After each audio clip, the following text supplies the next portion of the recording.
What if Naruto wasn't just human, but carried the divine blood of the Otsutsuki clan? What if from birth he possessed power beyond imagination, dimensional abilities that could reshape reality, and the wisdom of ancient cosmic beings?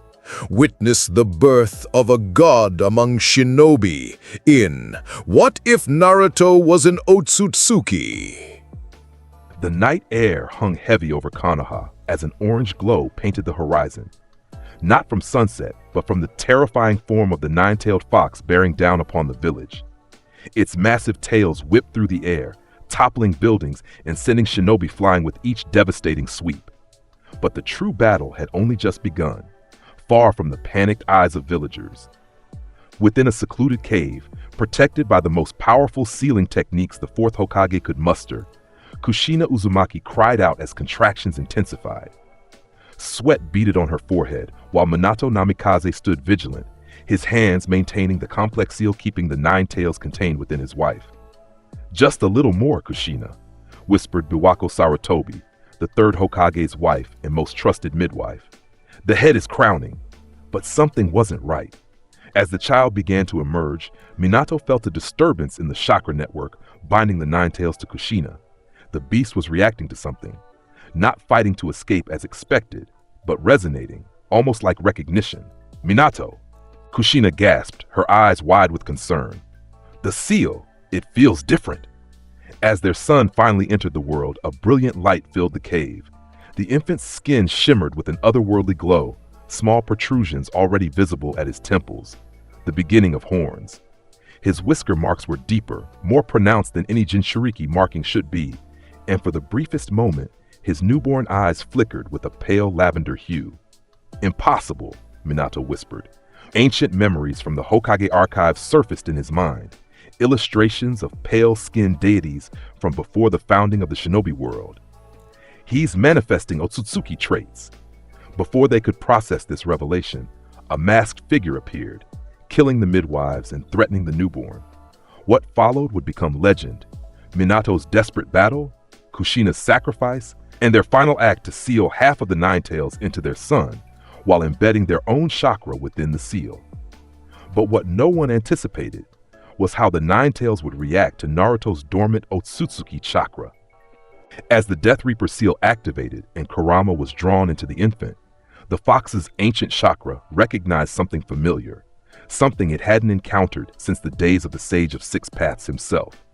"This child," Kurama thought as the sealing completed. "He carries the essence of the progenitors." When Hiruzen Sarutobi arrived at the scene, he found not just an orphan Jinchuriki, but a child unlike any he had encountered in his long life. The infant's skin had a subtle pale cast, and two small nubs protruded from his temples, physical manifestations that should have been impossible. "Minato, Kushina," the third Hokage whispered as he cradled the child, "what miracle or curse have you brought into this world?" The signs were unmistakable to one who had studied the ancient texts. The child carried not just the nine tails, but something else, genetic memories and powers from the very origins of chakra itself. Hiruzen made a decision that night that would alter the course of history. The child's true nature would remain secret, known only to him and his most trusted advisors. "Naruto Uzumaki," he declared to the council the next day, presenting the infant with a special seal disguising his Otsutsuki traits, son of unknown parents and the Jinchuriki of the nine-tailed fox. The years that followed were not kind to young Naruto. Ostracized by a village that saw only the demon inside him, he grew up starved for attention and affection. But unlike the Naruto of another timeline, this child possessed something more, fragments of ancient wisdom that surfaced in his dreams and moments of distress. By age 4, Naruto had already begun manifesting abilities that alarmed the Anbu assigned to monitor him. Objects would occasionally float around him when he slept. Scratches and cuts healed almost instantly, with a faint blue glow that couldn't be explained by the nine tails' regenerative powers alone. And sometimes, when truly upset, his eyes would shift from brilliant blue to pale lavender, with veins bulging at his temples. The third Hokage began secret training sessions disguised as special checkups to help Naruto control these abilities. Focus on the feeling inside you, Naruto, Hiruzen would instruct. The power is yours to command, not the other way around. What surprised the aged leader was not just Naruto's unusual abilities, but his capacity to understand complex concepts. When Naruto asked why the villagers feared him at just 5 years old, Hiruzen found himself engaged in a philosophical discussion he'd never expected with a child so young. People fear what they don't understand, Naruto had said, his eyes briefly flashing that otherworldly lavender. But fear can become respect when they see what you can do for them instead of to them. The wisdom seemed to come from somewhere beyond the boy's years, genetic memories awakening within him. By age 6, Naruto had developed enough control to suppress his more obvious Otsutsuki traits. The small horns remained hidden beneath his spiky blonde hair, and he instinctively knew to channel chakra to his eyes only when alone. But controlling his enhanced abilities proved more challenging, especially during emotional outbursts. The incident at the playground changed everything. A group of children had surrounded Naruto, their parents watching with cold approval as they taunted the demon child. When one boy shoved Naruto to the ground, something snapped. The air around Naruto distorted, and for a brief moment, a small portal opened beside him, a rift in space itself. Before anyone could process what they were seeing, Naruto had vanished and reappeared behind his attacker. "Don't touch me," he'd said, his voice carrying an authority that silenced the playground. The children scattered, and rumors spread throughout the village about the Jinchuriki's strange abilities. That night, the third Hokage made a decision. "Your powers are awakening faster than expected," he told Naruto in the privacy of the Hokage's office. "It's time you understood who and what you truly are." Under the flickering lamplight, Hiruzen revealed a portion of the truth, that Naruto carried a rare bloodline limit, one connected to the very origins of Chakra itself. He carefully omitted references to the Otsutsuki clan by name, knowing such knowledge would be dangerous for a child. "But why do I have it?" Naruto asked, his eyes wide with wonder rather than fear. "Some mysteries even I don't fully understand," Hiruzen replied truthfully. "But what matters is how you use these gifts." The years that followed saw Naruto developing a complex personality, outwardly maintaining the facade of the village troublemaker to divert attention from his abilities, while privately honing his powers under Hiruzen's guidance. He learned to create tiny dimensional rifts, to sense chakra networks with unusual clarity, and to absorb small amounts of energy from his surroundings. His entry into the academy at age 8 marked a new phase. Naruto deliberately underperformed, maintaining the persona of the class clown while secretly mastering chakra control exercises that would challenge most jonin. Iruka Umino, his academy instructor, occasionally caught glimpses of Naruto's true potential, moments of inexplicable insight or physical feats that shouldn't have been possible. "He's hiding something," Iruka confided to the Hokage after watching Naruto effortlessly dodge a training kunai without even appearing to look at it. "All children have their secrets," Hiruzen had replied, his pipe smoke curling upward. "Some more than others." By his 12th birthday, Naruto had mastered the art of concealment, both of his abilities and his intelligence. To his classmates, he remained the dead last, the loudmouth who couldn't even perform a basic clone jutsu. In reality, he could create solid shadow clones, but deliberately produced flawed illusions to maintain his cover. The true turning point came with Mizuki's betrayal. When the academy instructor tricked Naruto into stealing the scroll of sealing, he had no idea what forces he was unleashing. Alone in the forest, Naruto not only mastered the shadow clone jutsu as expected, but discovered ancient techniques within the scroll that resonated with his Otsutsuki blood, techniques no ordinary shinobi should have been able to comprehend.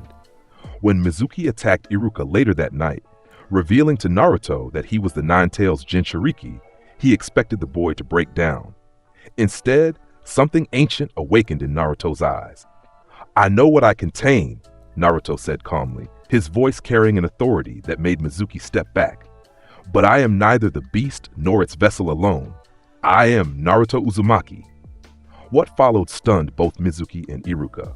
Naruto formed a hand sign, and the forest filled with solid shadow clones, hundreds of them, each radiating more chakra than many chunin. But it was the flicker of lavender in Naruto's eyes and the brief glimpse of small horns at his temples that truly terrified Mizuki. What are you?" the traitorous instructor gasped. "I'm the dead last who's about to beat you into the ground," Naruto replied with a fox-like grin, suppressing his Otsutsuki traits once more as his clones surged forward. The next morning, as Iruka presented Naruto with his forehead protector, the teacher couldn't shake the feeling that he'd witnessed something momentous, a glimpse of a power that would one day reshape their world.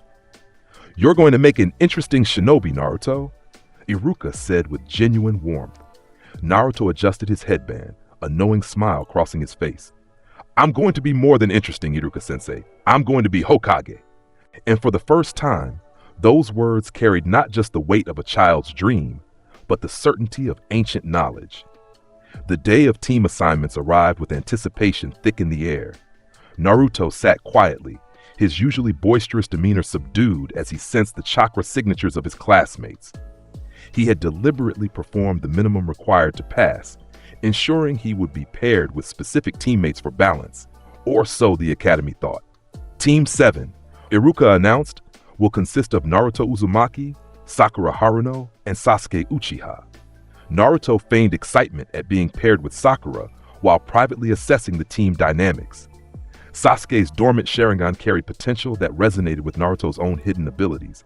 Sakura's perfect chakra control complemented his own overwhelming reserves. This team had been designed to balance weaknesses, but with Naruto's true capabilities, they could become something unprecedented.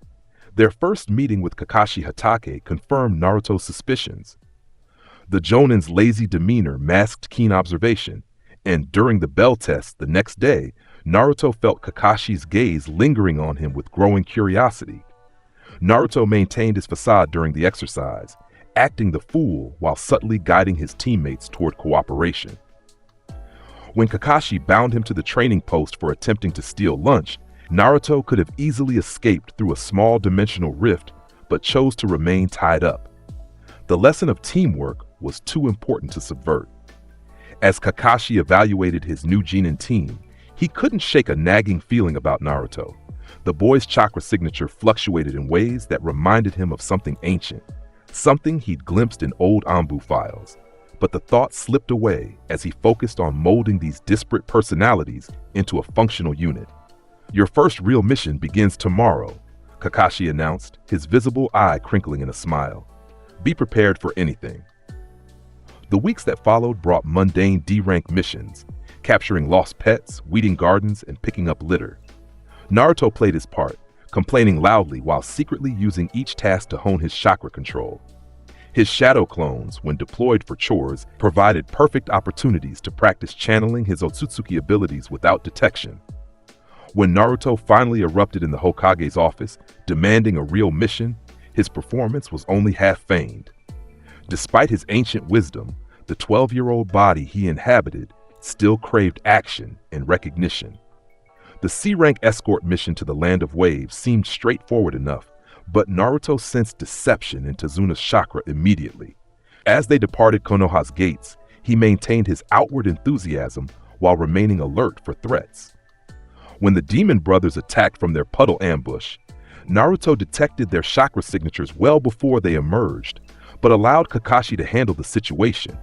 Revealing his sensory abilities too soon would raise unwanted questions. Everything changed when Zabuza Momochi appeared, his massive sword cleaving through the mist toward their client. As Kakashi found himself trapped in the water prison, Naruto knew the facade had to drop, at least partially. "Sasuke, I have a plan," he called, his voice carrying an authority that made the Uchiha pause. The improvised strategy to free Kakashi succeeded, but not before Naruto channeled subtle Otsutsuki chakra into his shadow clones, making them substantially more durable than normal clones should be. Kakashi noticed. As they carried their sensei to Tazuna's house after the battle, the Jonin's half-closed eyes studied Naruto with new interest. "Those were impressive clones," he commented casually, "more solid than academy standard." Naruto rubbed the back of his head with a practiced sheepish grin. "I've been practicing. Believe it." During their recovery at Tazuna's home, Kakashi introduced the team to tree-walking exercises.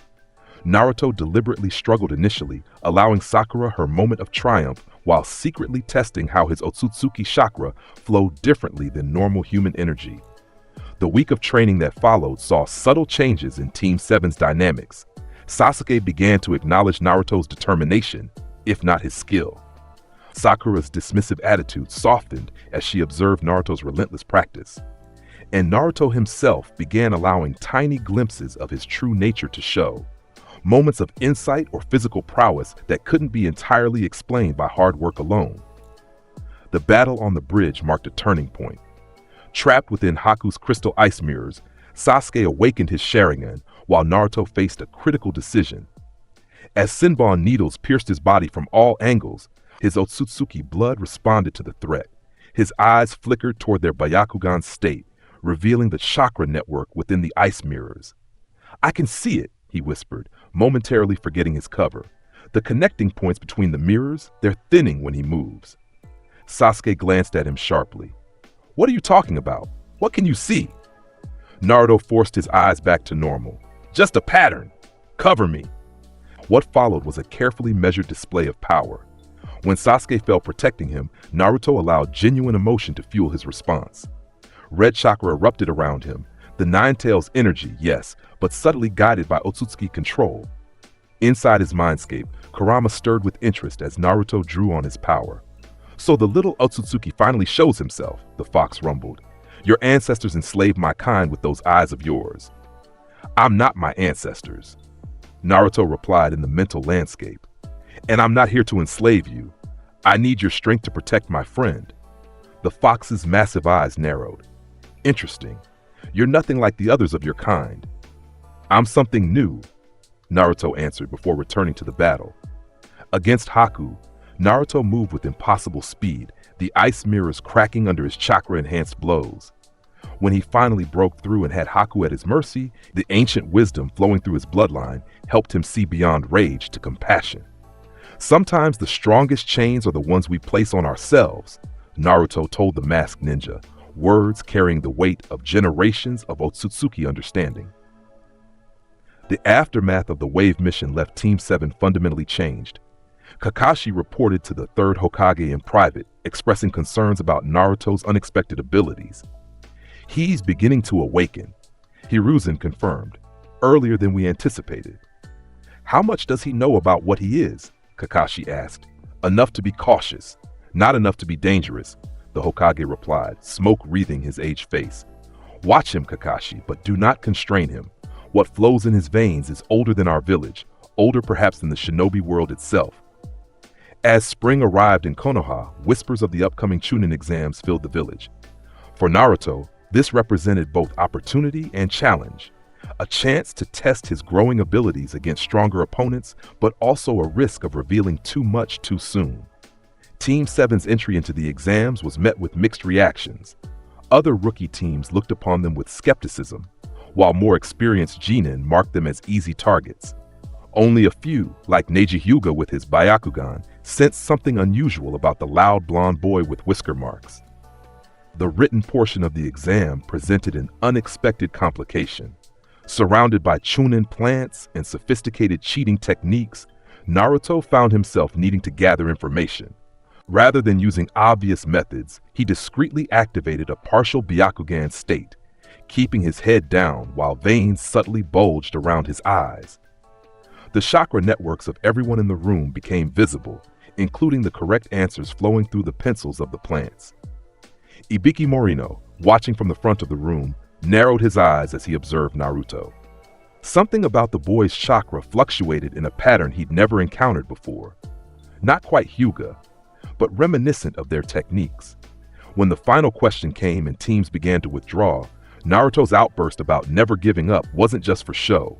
The determination that drove him came from two sources, his own indomitable will and the ancient Otsutsuki pride that ran in his blood. "A shinobi faces impossible odds with courage," he declared, slamming his hand on the desk. "That's what makes us who we are." The second examiner's dramatic entrance through the window introduced Team 7 to Anko Mitarashi in the Forest of Death. As they entered the dangerous training ground, Naruto sensed a powerful, disturbing presence almost immediately, a chakra signature that seemed both human and something else, something that resonated uncomfortably with his own hidden nature. "Stay alert," he warned his teammates, dropping the foolish act as the gates closed behind them. "There's something dangerous in here besides the other teams." Sasuke raised an eyebrow. "Since when are you the censor type?" "Just trust me on this," Naruto replied, his eyes scanning the dense foliage. Their encounter with the disguised Orochimaru came sooner than expected. The battle that followed pushed Naruto to expose more of his abilities than he'd planned. As the Sanin's neck extended impossibly to bite Sasuke, Naruto's instincts took over. A small dimensional rift opened, just enough to disrupt Orochimaru's attack and divert the bite away from its intended target. Orochimaru froze, snake-like eyes widening as they fixed on Naruto. "How interesting," he hissed. "The Nine-Tails brat has more secrets than expected. That technique, it's not of this world." "Stay away from my friends," Naruto growled, a faint blue aura beginning to emanate from his body as his control slipped. What followed was a desperate battle where Naruto was forced to draw on both Kurama's chakra and his own Otsutsuki abilities to keep his team alive. When Orochimaru slammed a 5-element seal into his stomach, disrupting both his access to the Nine-Tails and his own chakra control, Naruto felt his Otsutsuki traits begin to physically manifest, small horns pushing through his hair, his skin taking on a pale sheen. "Most fascinating," Orochimaru whispered as Naruto struggled to maintain consciousness. "Not just a Jinchuriki, but something much more ancient. Sasuke isn't the only one with valuable blood in this team." Before unconsciousness claimed him, Naruto managed to suppress his transformation, the horns receding as he collapsed beside his teammates. Sakura, left to protect both boys, had glimpsed something impossible, her teammate momentarily transformed into something not quite human. When Naruto awoke, the team had been moved to temporary shelter by Sakura. Sasuke was suffering from a fever, the curse mark affecting him despite Orochimaru's bite landing on his shoulder rather than his neck, a less ideal placement thanks to Naruto's intervention. "Naruto," Sakura whispered as he stirred, "what happened to you back there? You looked different." "Just the Nine-Tails power," he lied, knowing she wasn't ready for the full truth. "It changes me sometimes." As Team 7 recovered and faced the Sound Ninja sent to test Sasuke, Naruto found himself drawing on his Otsutsuki heritage in more controlled ways. Rather than raw power, he used enhanced perception and tactical insights against Dosu's team.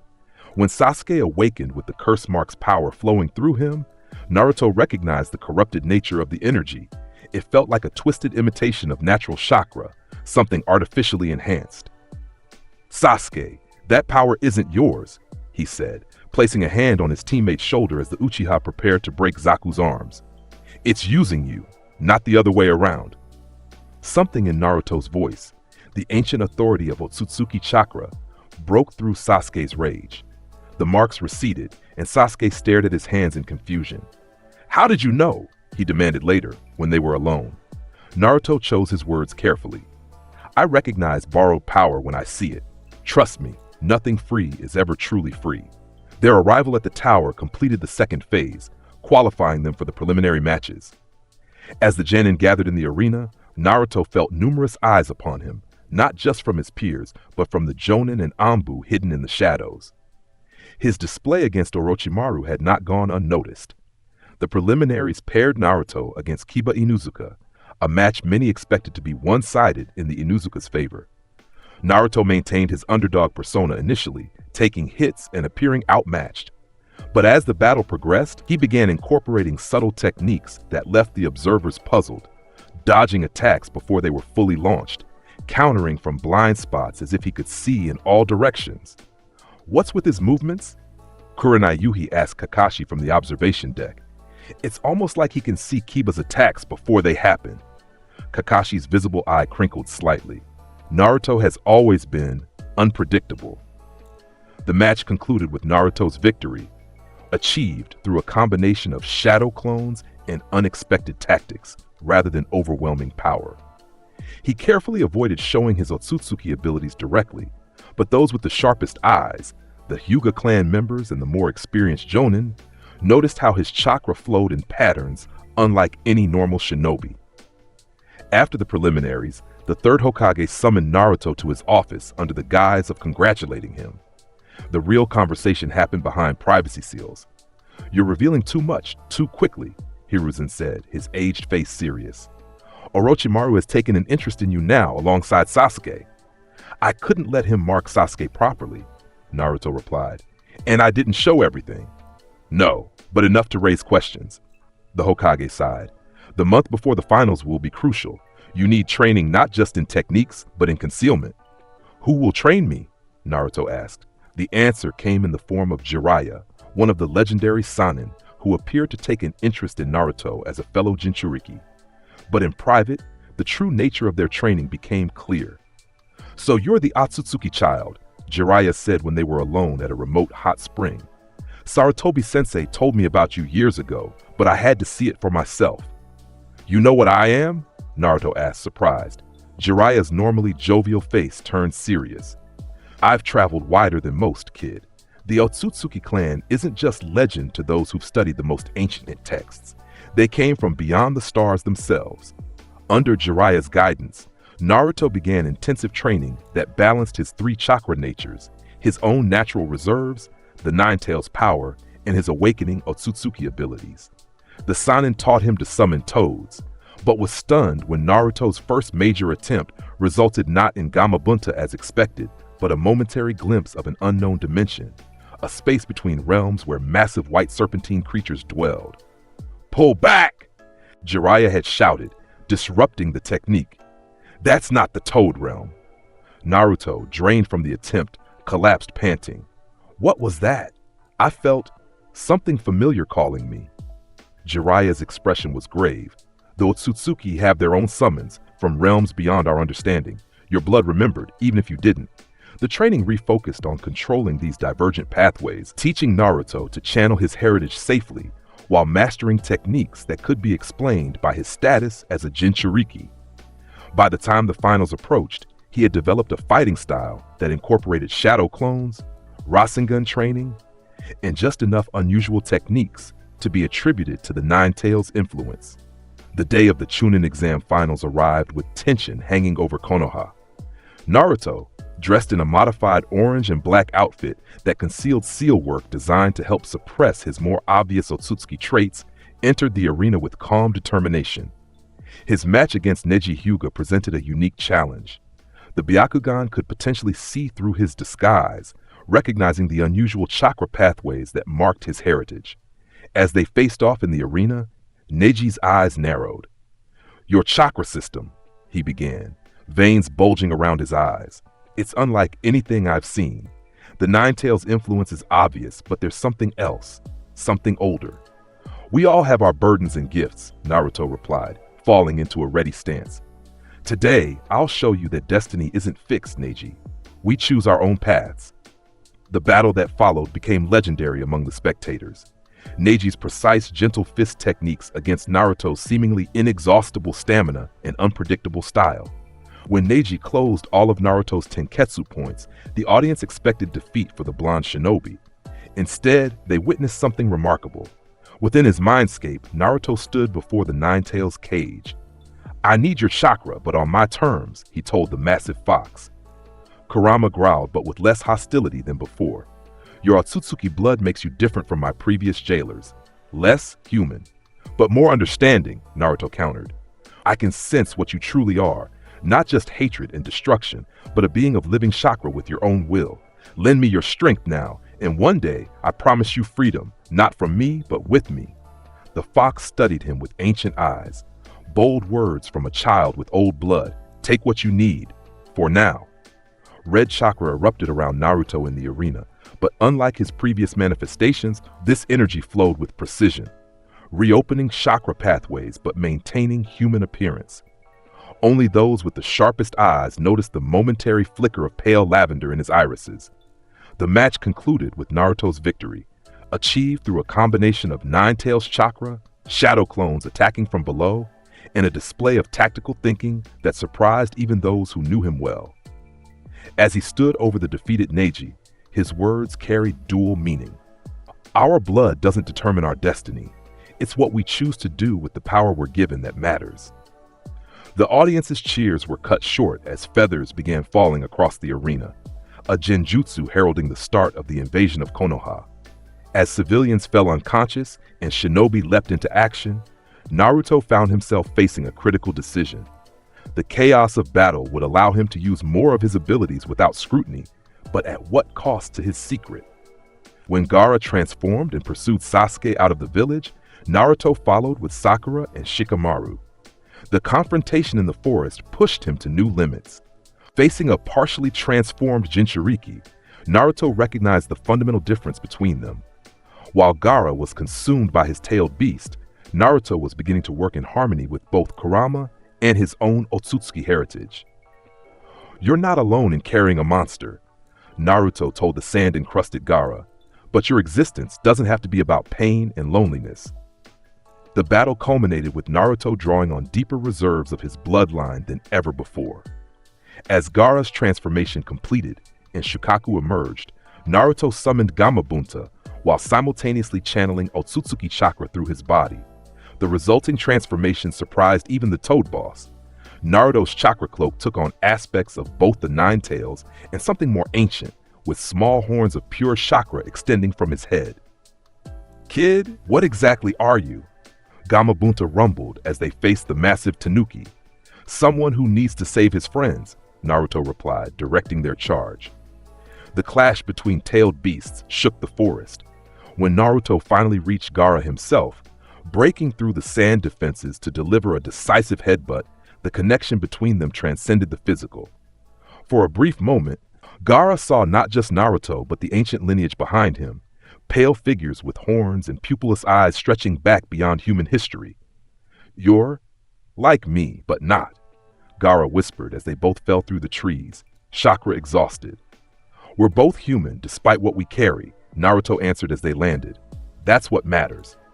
In the aftermath of the invasion and the third Hokage's death, Konoha found itself in a period of mourning and reconstruction. For Naruto, the loss of Hiruzen was especially profound. The old man had been one of the few who truly understood his nature and had guided his development. At the funeral, standing in the rain as black-clad shinobi paid their respects, Naruto felt a shift within himself. The genetic memories of the Otsutsuki stirred more strongly than before, as if awakened by the profound emotional experience of loss. Visions of distant worlds and ancient conflicts flickered through his mind, bringing with them a deeper understanding of his heritage.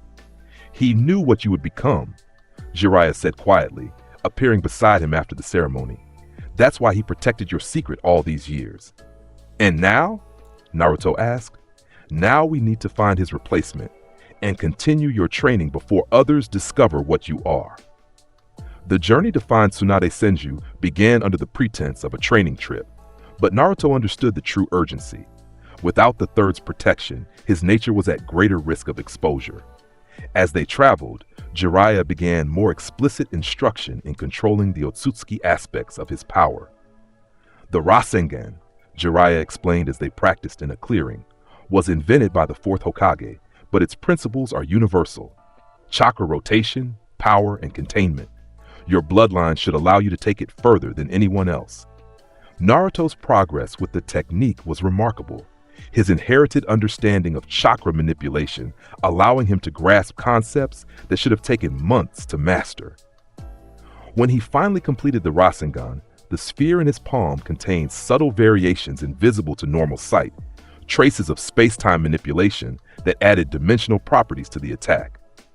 Their encounter with Itachi Uchiha and Kasame Hoshigaki in the hotel corridor forced another partial revelation of Naruto's abilities. When Kasame Samahada's sword moved to absorb his chakra, something unexpected happened. The sword recoiled as it burned when it contacted the Otsutsuki energy mixed with Naruto's normal reserves. "What the?" Kasame stared at his weapon in confusion. "Samahada doesn't like the taste of your chakra, kid. What exactly are you?" Itachi's Sharingan narrowed, seeing beyond the surface. "Interesting. Leader Sama will want to know about this development." The confrontation ended with Jiraiya's intervention, but not before Naruto experienced Itachi's Tsukuyomi Genjutsu. Within that illusory world, something unprecedented occurred. Naruto's Otsutsuki blood partially resisted the technique, his mind splitting between the illusion and reality.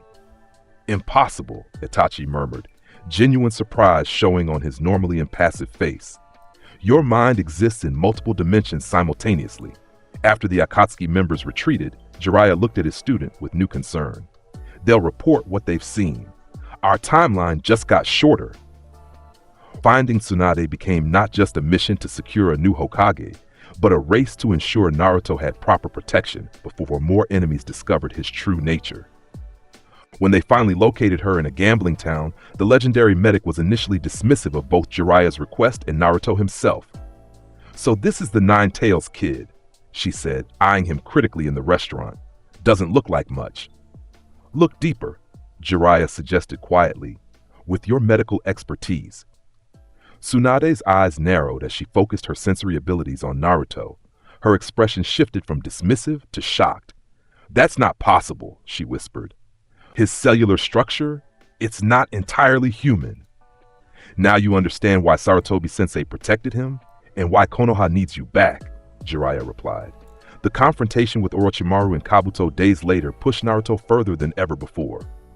When Tsunade was paralyzed by her hemophobia and Jiraiya was struggling with drugged impairment, Naruto faced Kabuto alone. The medical ninja's attacks targeted Naruto's chakra network with surgical precision, but each time a pathway was severed, Naruto's Otsutsuki physiology adapted, rerouting chakra through dimensional shortcuts that shouldn't have existed. "What are you?" Kabuto demanded as his normally effective attacks failed to disable the genin. "Your chakra network repairs itself in ways I've never seen." Naruto formed a Rasengan, the swirling sphere containing traces of his true heritage. "I'm Naruto Uzumaki, future Hokage of Konoha. That's all you need to know." When the Rasengan struck Kabuto, it did more than physical damage.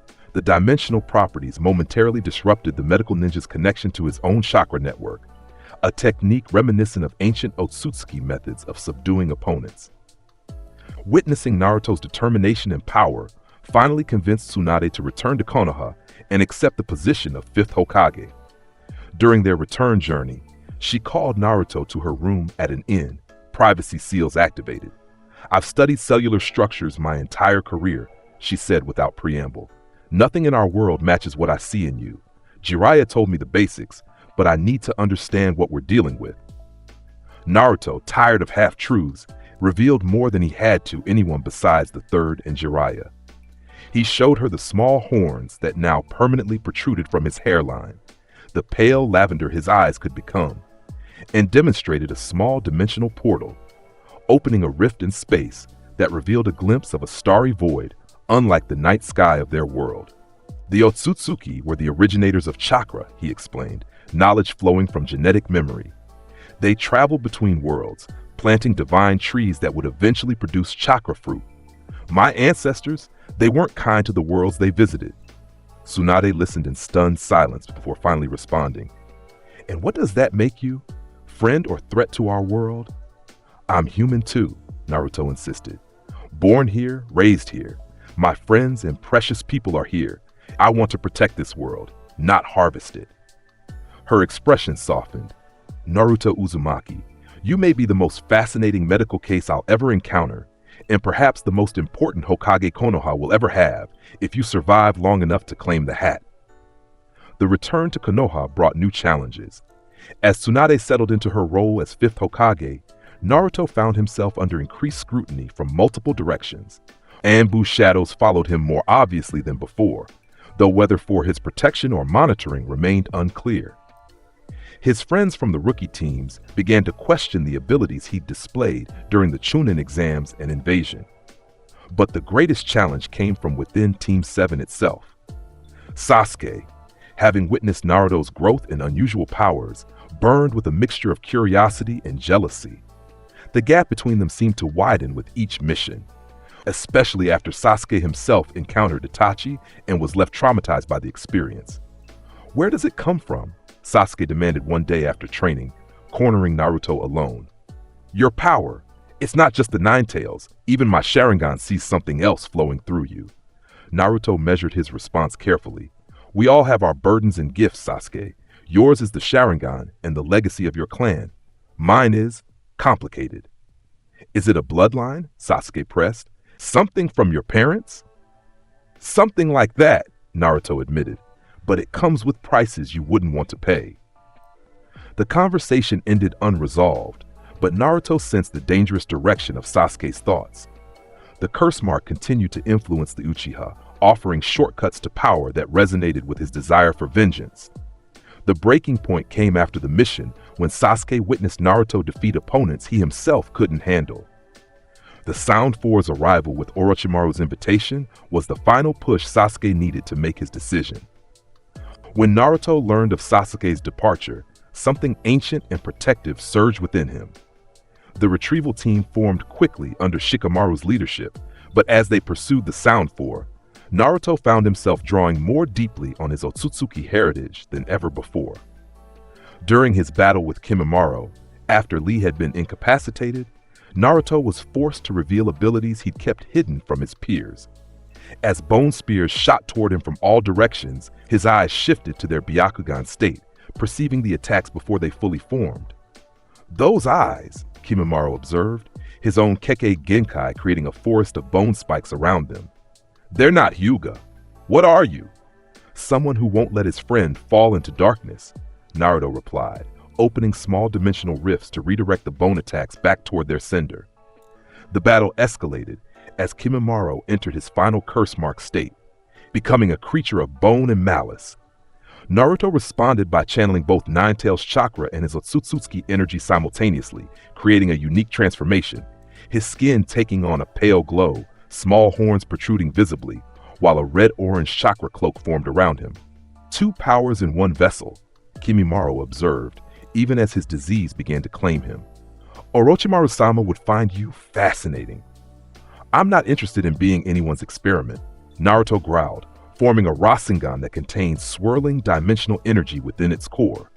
The clash between them shattered the bone forest, but Kimimaro's collapse from his disease ended the battle before a conclusive victory could be claimed. Naruto rushed onward, leaving an unconscious Lee with the newly arrived Gaara, who had sensed the unusual chakra from kilometers away. Your true nature is showing, Uzumaki, Gaara observed quietly as Naruto prepared to depart.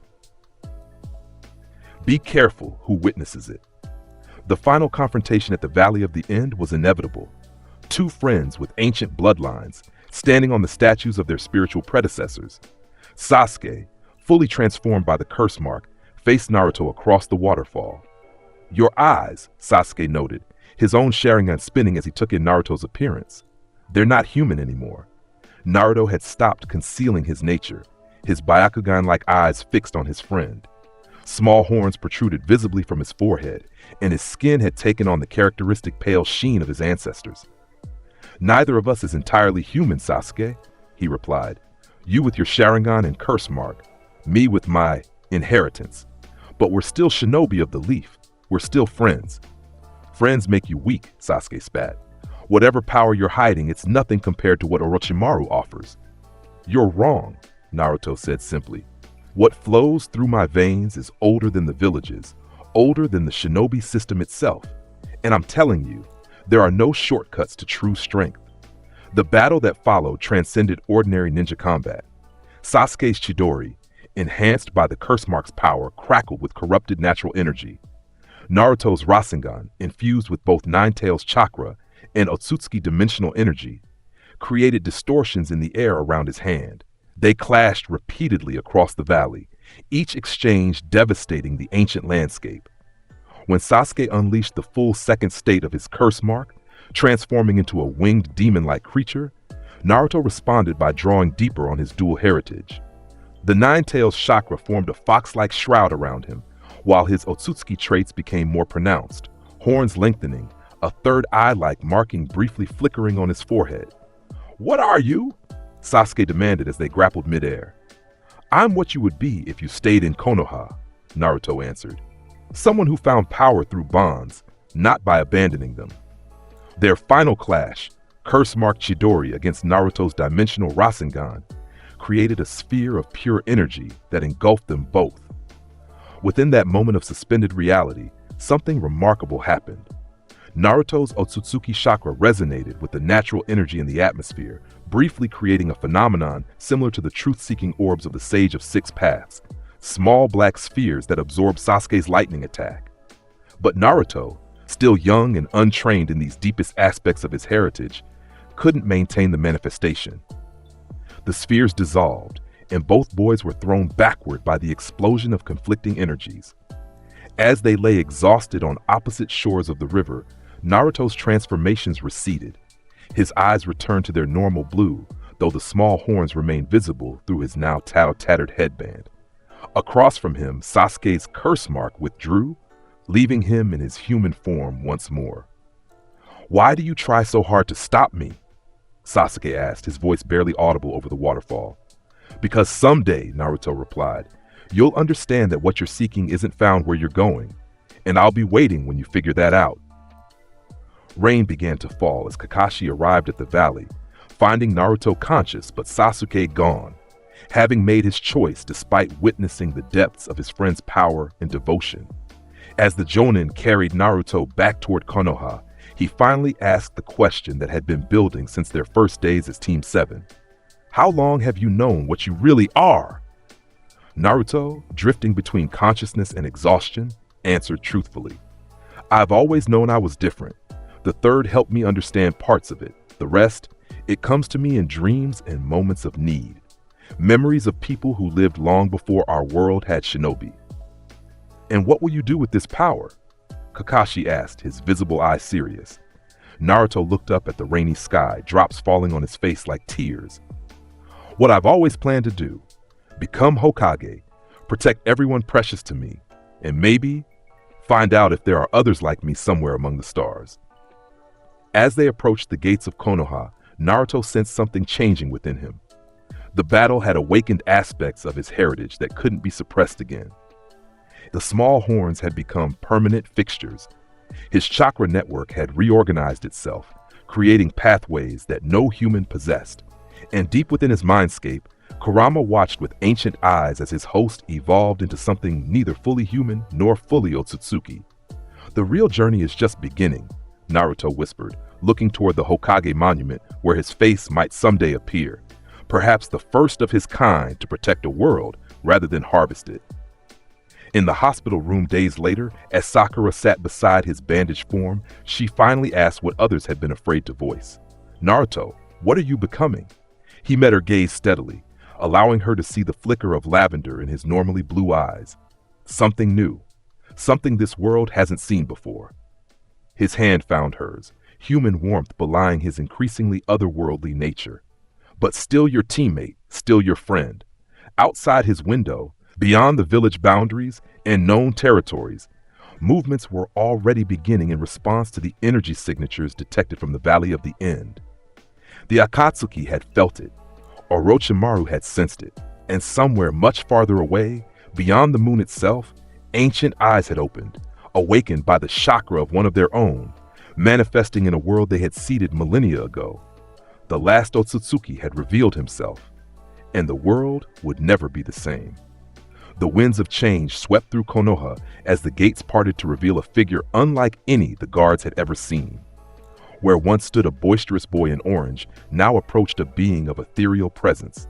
Naruto Uzumaki had returned after 3 years, but he was no longer merely human. His skin had taken on the characteristic alabaster sheen of the Otsutsuki clan. Small horns protruded elegantly from his forehead, and though his eyes remained their familiar blue for now, those who looked closely could see faint ripple patterns shifting beneath the surface. "Welcome home, Naruto," Izumo managed, his voice catching as the air around them seemed to distort slightly, reality itself acknowledging the presence of one who could bend its rules. "It's good to be back," Naruto replied, his voice carrying dual tones, the familiar warmth of the boy who left, layered with something ancient and profound. He smiled, and for a moment the guards could breathe normally again. Despite his transformation, the essential Naruto remained. Beside him walked Jiraiya, the legendary Sannin, looking simultaneously proud and humbled. The journey they had undertaken had changed them both. Where Jiraiya had expected to teach, he had often found himself learning, witnessing the awakening of powers that predated the shinobi world itself. You should report to Tsunade immediately, Jiraiya suggested, though his tone carried none of the authority it once held over his student. She'll want to know what we've discovered. Naruto nodded, his gaze turning toward the Hokage tower. In an instant, reality folded around him, and he vanished, leaving behind a subtle ripple in the air that slowly closed like a healing wound in the fabric of space-time. In the Hokage's office, Tsunade was reviewing mission reports when the air before her desk shimmered.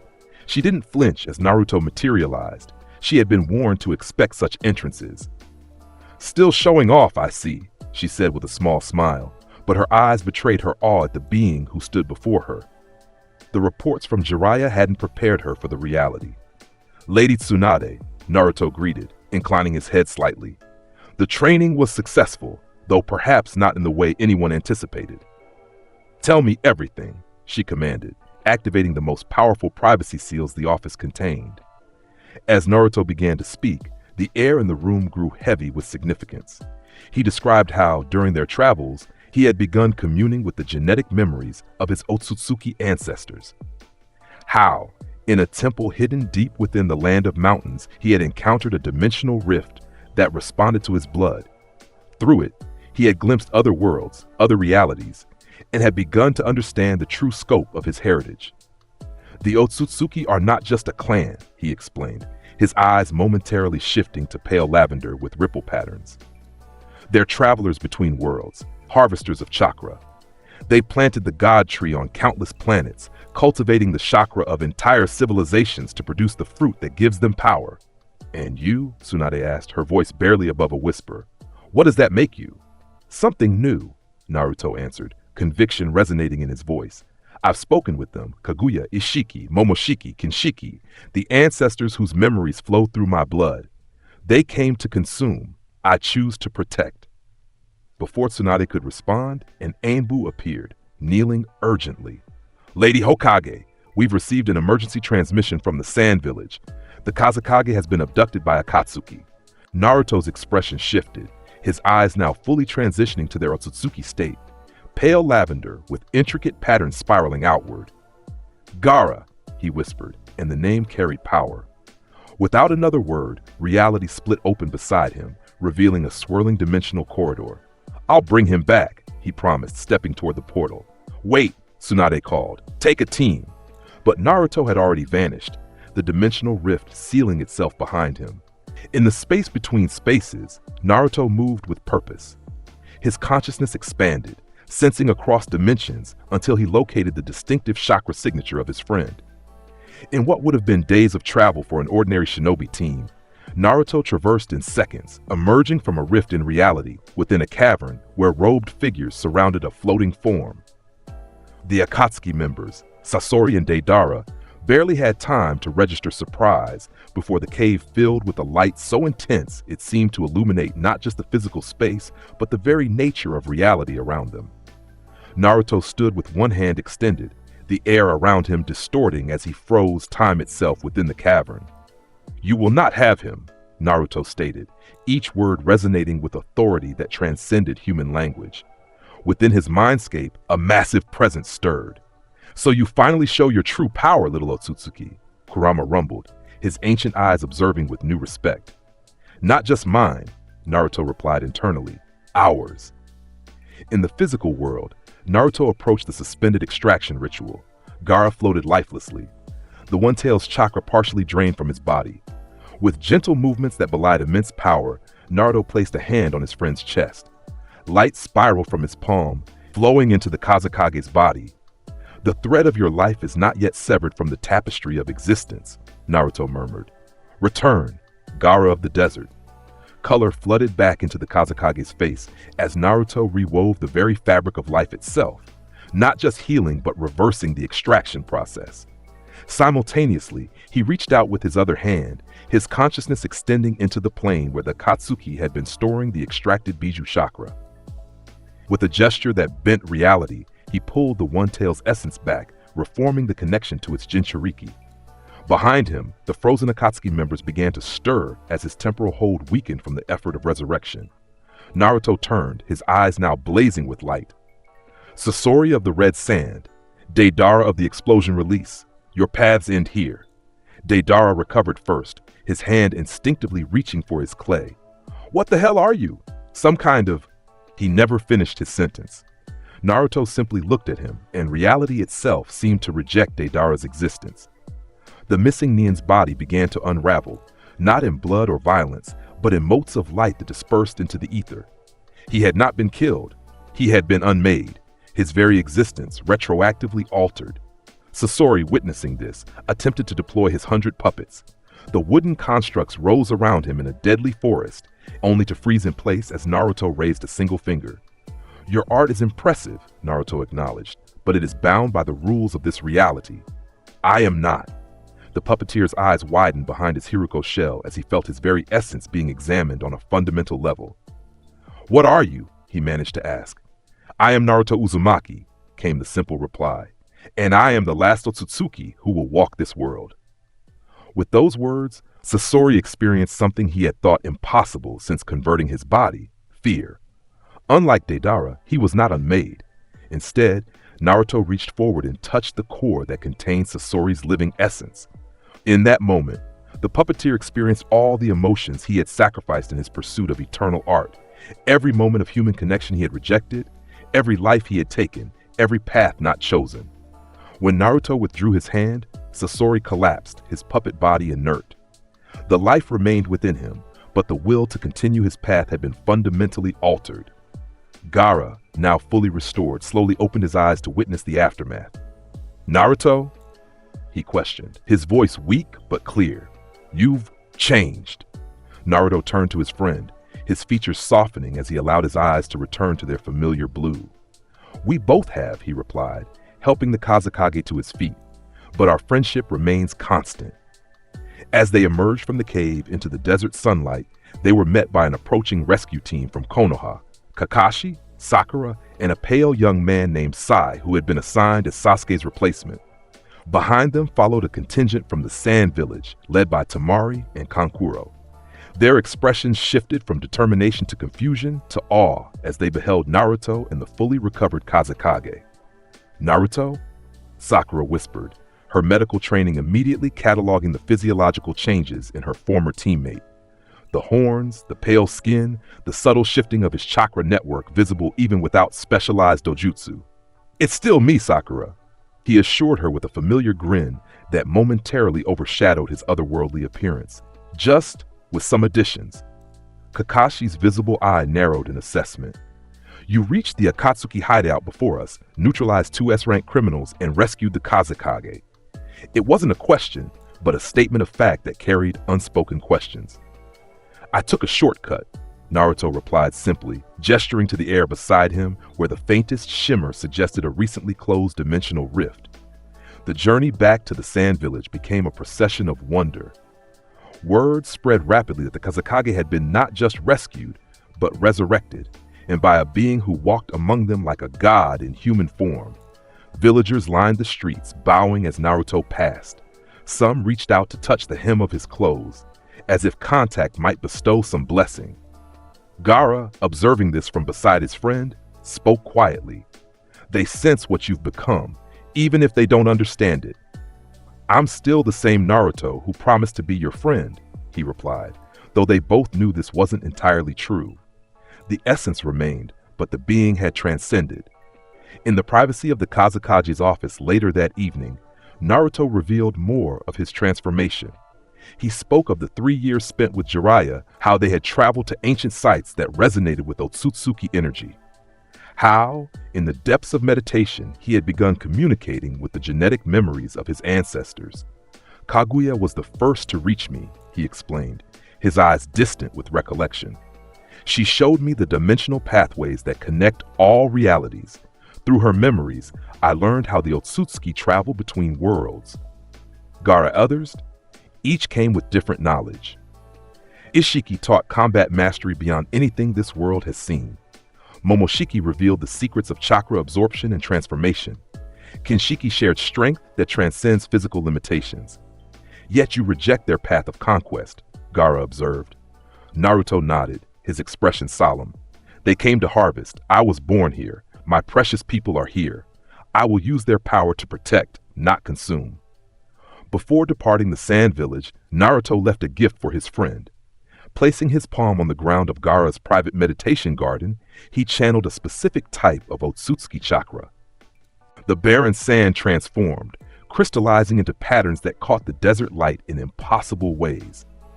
From this transformed earth, plants began to grow, species unknown to their world, bearing fruits that shimmered with subtle energy.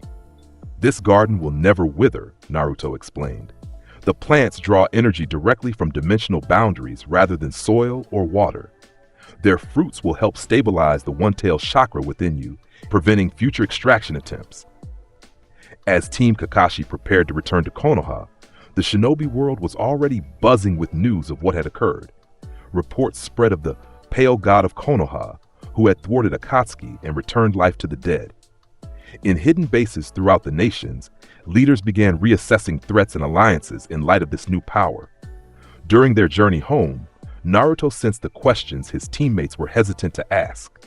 Finally, as they made camp for the night, an unnecessary concession to normal travel methods that Naruto allowed for their comfort, he addressed their unspoken concerns. "My transformation isn't complete," he told them, the campfire light playing across his pale features. "What you see is merely the physical manifestation of my heritage awakening. The full extent of what I'm becoming, I'm still discovering it myself." "Can you still be a shinobi of the leaf?" Kakashi asked directly, his tone respectful but concerned. "Your power seems to transcend village boundaries now." Naruto smiled, and for a moment, he looked like the boy they remembered. "I'll always be a shinobi of the leaf. My dream hasn't changed. I still intend to become Hokage." His expression grew more serious. "But you're right that my perspective has expanded. I can see threats approaching from beyond our world that make Akatsuki seem insignificant." "Beyond our world?" Sakura questioned, her scientific mind struggling with the implications. "The Otsutsuki have been traveling between dimensions for millennia," Naruto explained. "Some are still out there, moving between worlds, harvesting chakra. Eventually, they'll come here again." His eyes shifted momentarily to their lavender state. "When they do, I'll be waiting." The remainder of their journey passed in contemplative silence, each processing the implications of Naruto's revelations in their own way.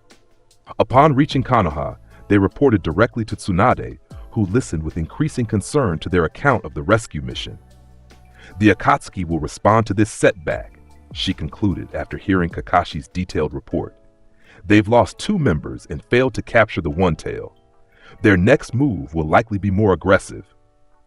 "They're already moving," Naruto confirmed, his senses extending far beyond normal perception. Sasori had an informant scheduled to meet him at the Tenchi Bridge in 10 days, someone with information about Orochimaru. Tsunade's eyes narrowed. "Orochimaru and Sasuke?" Naruto nodded, his expression revealing that this connection had not escaped him. "I should go," he stated simply. "Not alone," Tsunade countered. "Despite your evolution, you're still officially a genin of this village. You'll go with Team Kakashi." A smile touched Naruto's lips at this reminder of his technical rank, so at odds with his actual capabilities. He inclined his head in acceptance. "As you wish, Lady Hokage." As they left the office, Sakura fell into step beside him. "You could just go there now, couldn't you? Through one of your portals?" "I could," he acknowledged, "but some journeys are about more than reaching the destination. This mission concerns Sasuke, our teammate, our friend. We should approach it together." Sakura studied him, noting how despite his transformed appearance, the core of Naruto, his valuing of bonds and teamwork, remained unchanged.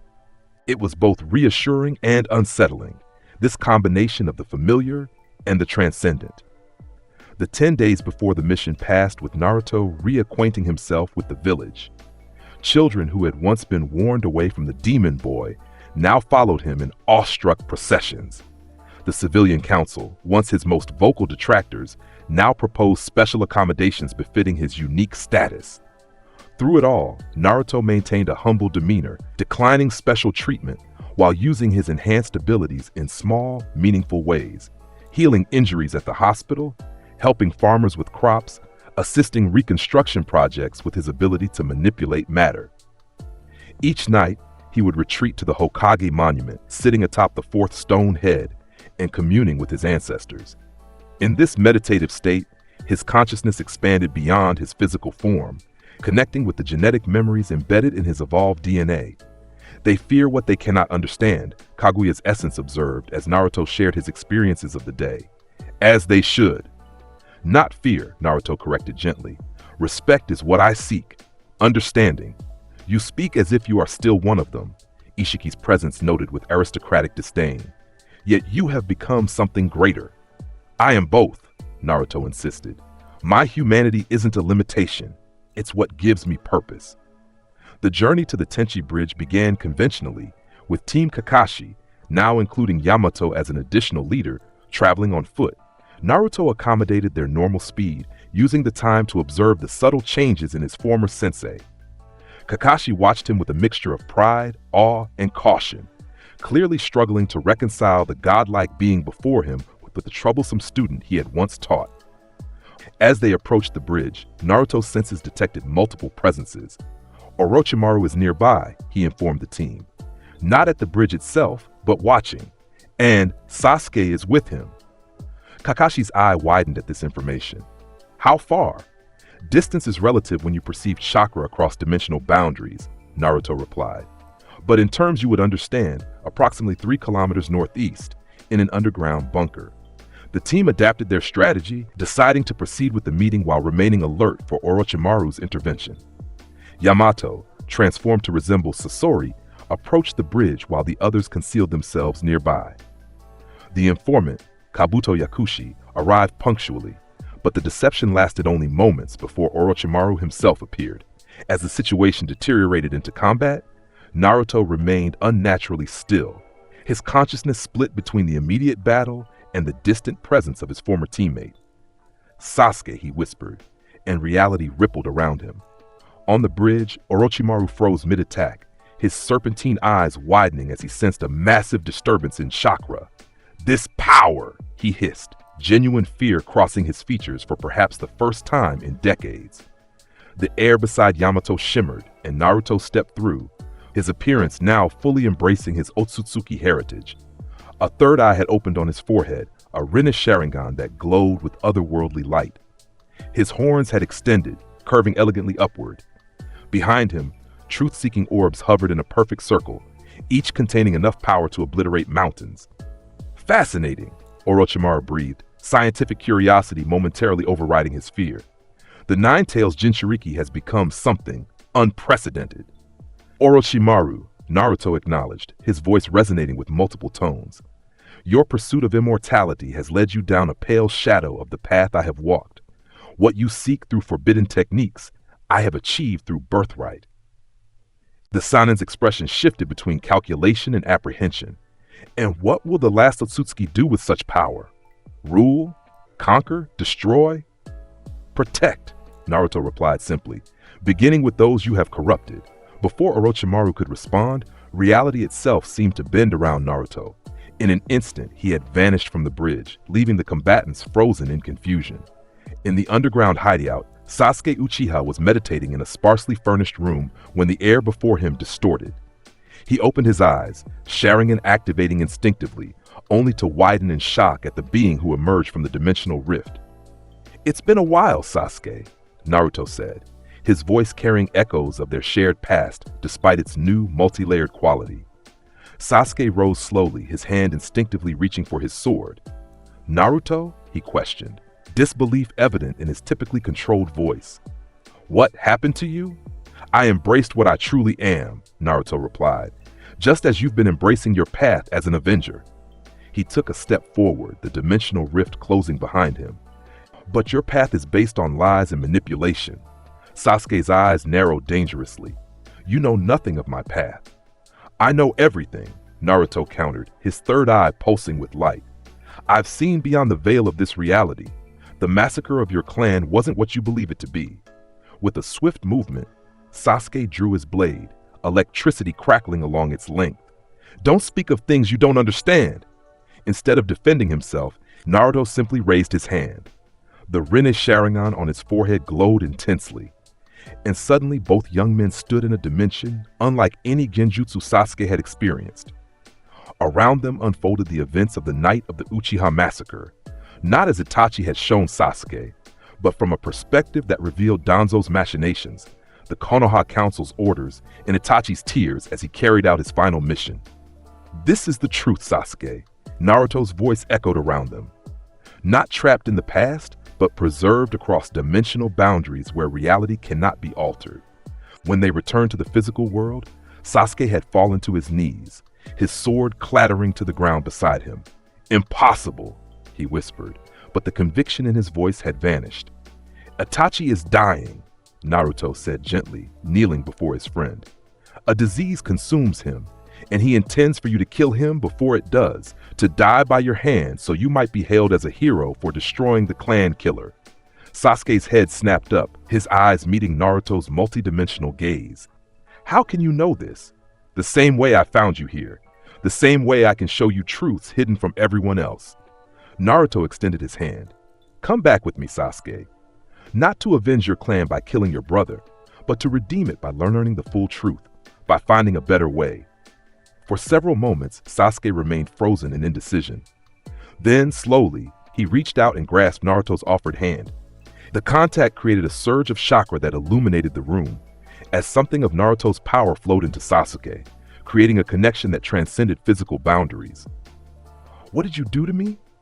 Sasuke asked, staring at his hand where faint patterns of light traced beneath his skin.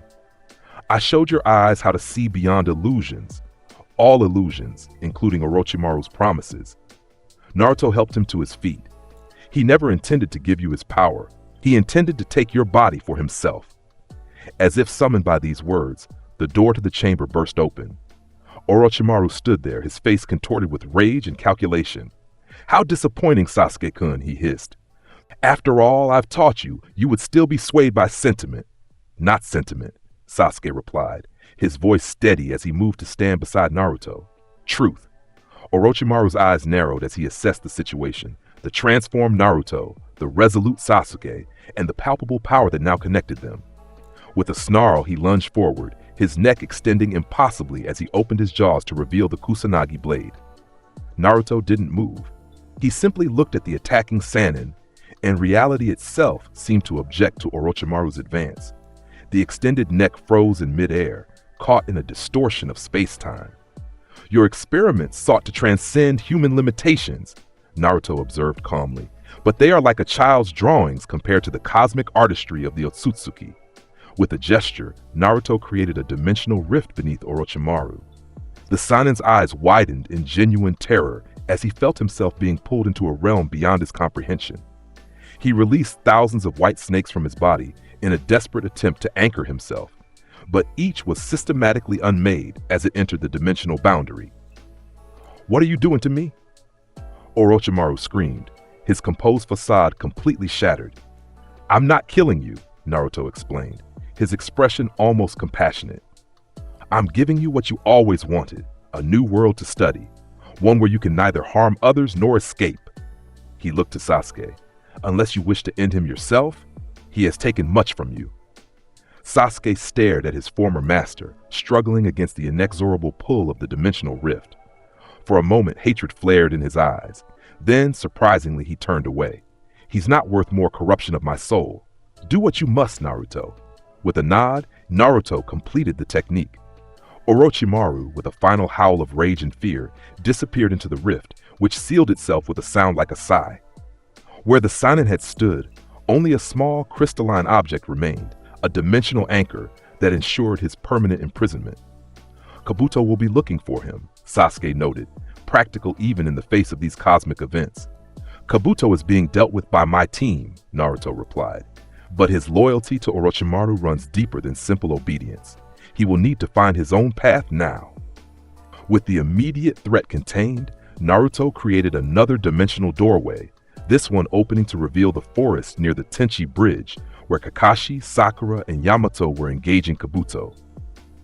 "Shall we rejoin them?" Naruto asked, extending his hand once more to Sasuke. After a moment's hesitation, the last loyal Uchiha nodded, taking his friend's hand, and stepping through the portal toward a future neither of them could have imagined 3 years earlier. The reunion of Team 7 was both joyous and complex. Sakura alternated between tears of happiness at seeing Sasuke and wide-eyed wonder at the transformation of both her former teammates. For while Naruto's changes were more visibly dramatic, Sasuke too had been altered by their encounter. The patterns of light that occasionally shimmered beneath his skin, indicating some fundamental change to his chakra network. Kakashi observed with the careful eye of a seasoned jonin, noting how the dynamic between the two young men had shifted. Where once there had been rivalry and tension, now there existed something like harmony. Two complementary forces working in concert rather than opposition. Their return to Konoha created a sensation unlike anything the village had witnessed. The last Otsutsuki walking beside the last Uchiha, both radiating power that transcended normal human limitations. Tsunade immediately placed both under protective observation, as much to shield them from political machinations as to monitor their abilities. In the weeks that followed, Naruto continued to expand his understanding of his heritage. Each night, he communed with his ancestral memories, diving deeper into the cosmic knowledge of the Otsutsuki clan. During the day, he worked with Sasuke, helping his friend process the truth about Itachi and develop the enhanced perceptive abilities granted by their new connection. The peaceful interlude was shattered by urgent news from the Land of Fire's border. 2 Akatsuki members, identified as Hidan and Kakuzu, had been spotted attacking Fire Temple monks. A team led by Asuma Sarutobi had been dispatched to intercept them. "They're in danger," Naruto stated, appearing suddenly in Tsunade's office without using the door. Asuma's chakra is fading. Without waiting for authorization, Naruto opened a dimensional rift. "Sasuke," he called, and somehow, despite being nowhere physically near, the Uchiha heard. Within moments, he appeared at Naruto's side, ready for battle. "We'll bring them home," Naruto promised Tsunade, and then both young men stepped through the portal, leaving the Hokage staring at empty space. They emerged on a battlefield in chaos. Asuma lay gravely wounded, blood pooling beneath him as his students, Shikamaru, Ino, and Choji, fought desperately to protect their fallen sensei. Facing them were 2 figures in Akatsuki robes, a silver-haired man wielding a 3-bladed scythe and a masked figure with glowing green eyes. "Reinforcements from the Leaf?" Hidan laughed maniacally, his body covered in ritualistic markings. "Too late. Your sensei's soul belongs to Jashin now." "No soul belongs to your false god," Naruto replied, his voice carrying across the battlefield with supernatural clarity. The air around him distorted as his Otsutsuki features fully manifested, the Rinne Sharingan opening on his forehead like a third dawn. Beside him, Sasuke activated his own evolved eyes, which now contained patterns that echoed the dimensional awareness Naruto had shared with him. "Prepare yourselves," he stated coldly, drawing his sword which now glowed with chakra that transcended normal elemental affiliations. Kakuzu, the more experienced of the Akatsuki pair, immediately recognized the threat. "Hidan," he warned, "these are not ordinary shinobi. The pale one? He's something else entirely." "I don't care what he is!" Hidan shrieked, charging forward with his scythe raised. "Jashin demands more sacrifices." Naruto didn't move as the immortal cultist approached.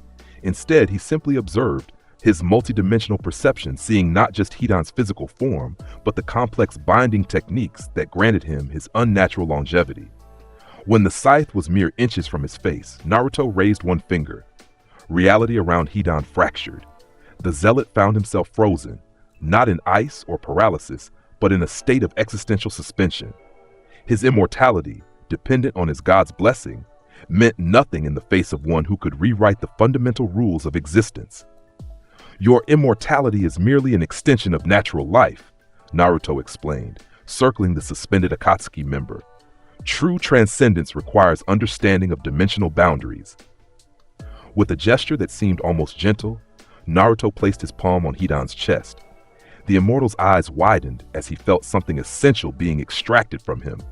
Not his soul or chakra, but the very concept of his connection to Jashin. "No," he screamed as his body began to age rapidly, years of suspended time catching up in moments. "What are you doing to me?" "Returning you to the natural order," Naruto replied. "Your god cannot reach you across dimensional boundaries. As Hidan crumbled to dust, his immortality stripped away, Kakuzu launched a desperate attack. His body erupted with black tendrils as 4 masks detached, each representing a different heart and elemental nature he had stolen throughout his long life. Sasuke moved with precision, enhanced by his new perceptions, his sword cleaving through 2 masks before they could fully form their attacks. The remaining masks released massive elemental blasts. Fire and lightning combined in a devastating wave that consumed everything in its path. Naruto simply raised his hand, and the elemental assault bent around him and Sasuke, leaving them untouched in the center of destruction.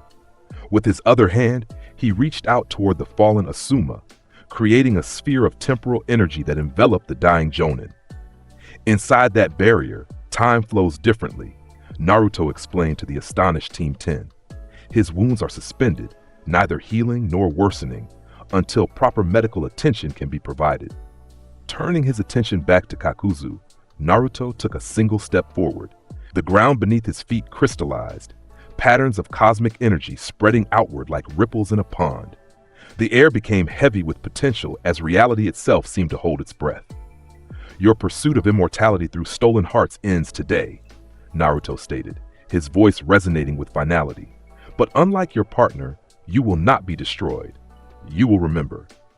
Before Kakuzu could react, Naruto was suddenly before him, palm pressed against the Akatsuki member's chest where his original heart resided. Naruto's Rinne Sharingan pulsed, and Kakuzu screamed. Not in physical pain, but in existential agony as every life he had taken to extend his own flashed through his consciousness simultaneously. When Naruto stepped back, Kakuzu fell to his knees. His masks crumbled to ash, the stolen hearts within them returning to pure chakra that dissipated into the atmosphere. The ancient missing nin looked up with eyes that held something they hadn't contained in centuries: remorse. "What have I become?" he whispered, staring at hands that had ended countless lives. "That," Naruto replied gently, "is for you to determine now. Your stolen time has been reclaimed, but your original lifespan is restored. Use it wisely." With the threat neutralized, Naruto turned his attention to Asuma. Dispelling the temporal field, he knelt beside the wounded Jonin, placing both hands over the ritual wound Hidan had inflicted. Light spiraled from his palms, not healing in the traditional sense, but rewriting the very concept of the injury. "The connection to Jashin has been severed," he explained to the watching Team 10. "The wound remains physical, but the spiritual corruption is cleansed."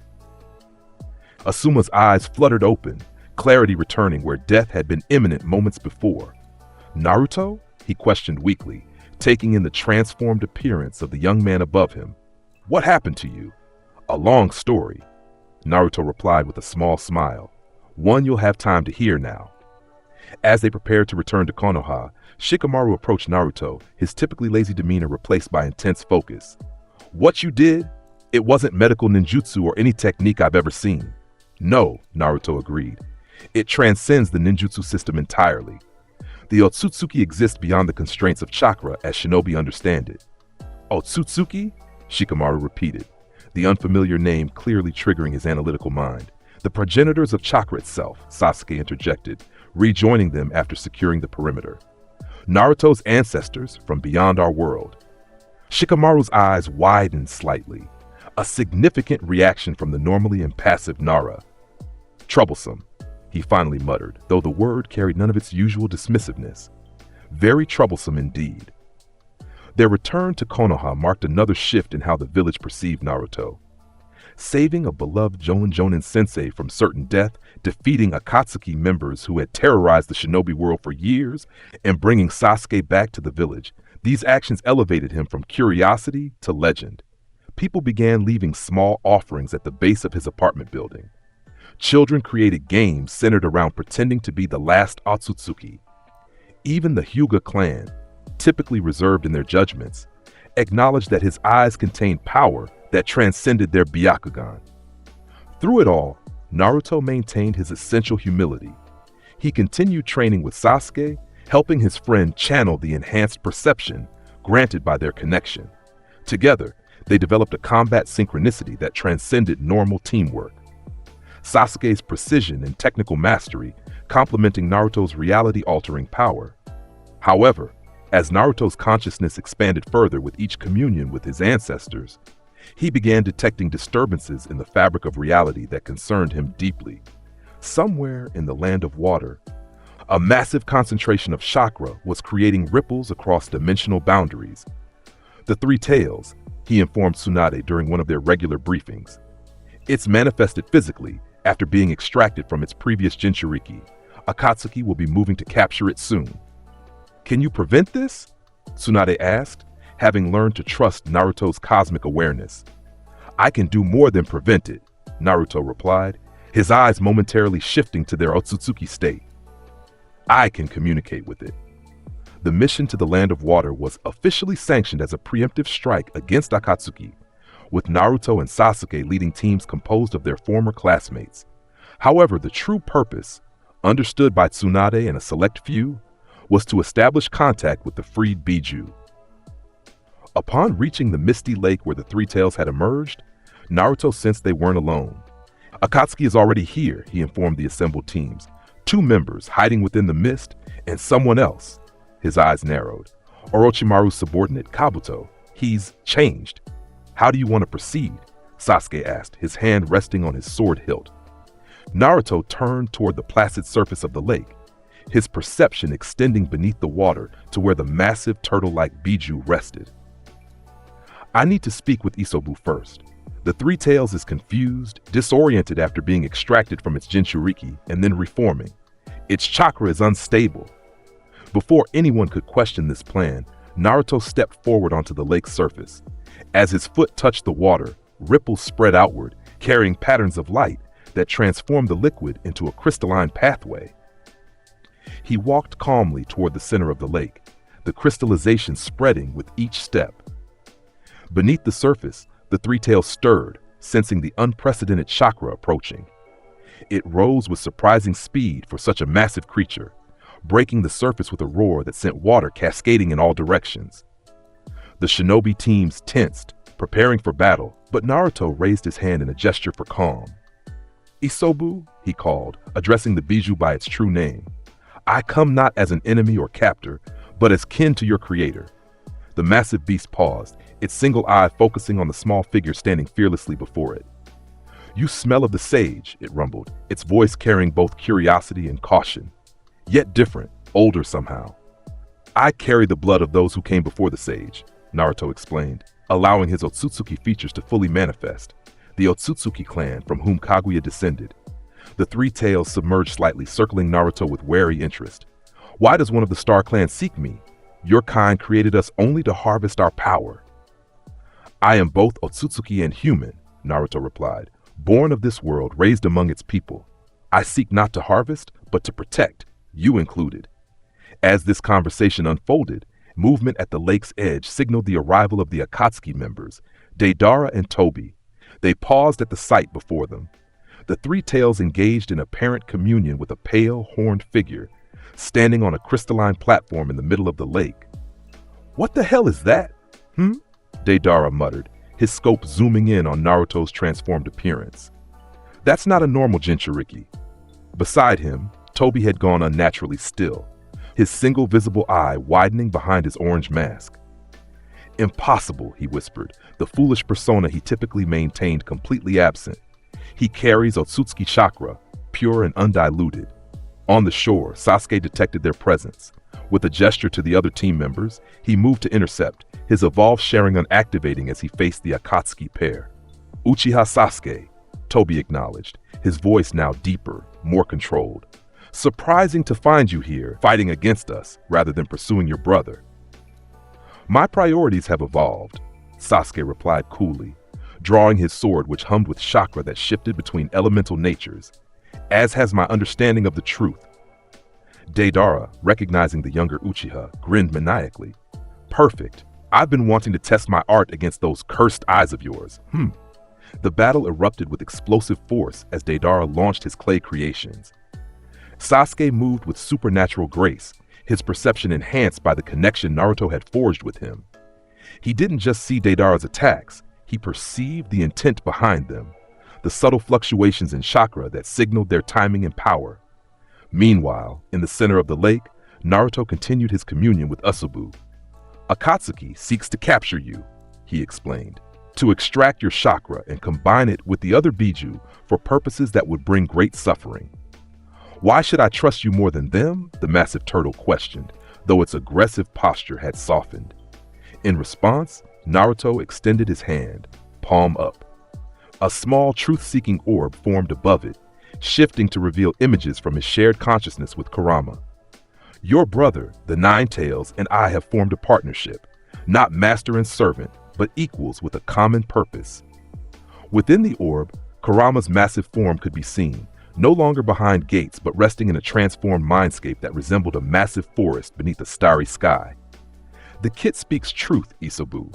The fox's voice rumbled from the orb. He is unlike any human, or Otsutsuki, I have encountered in my long existence.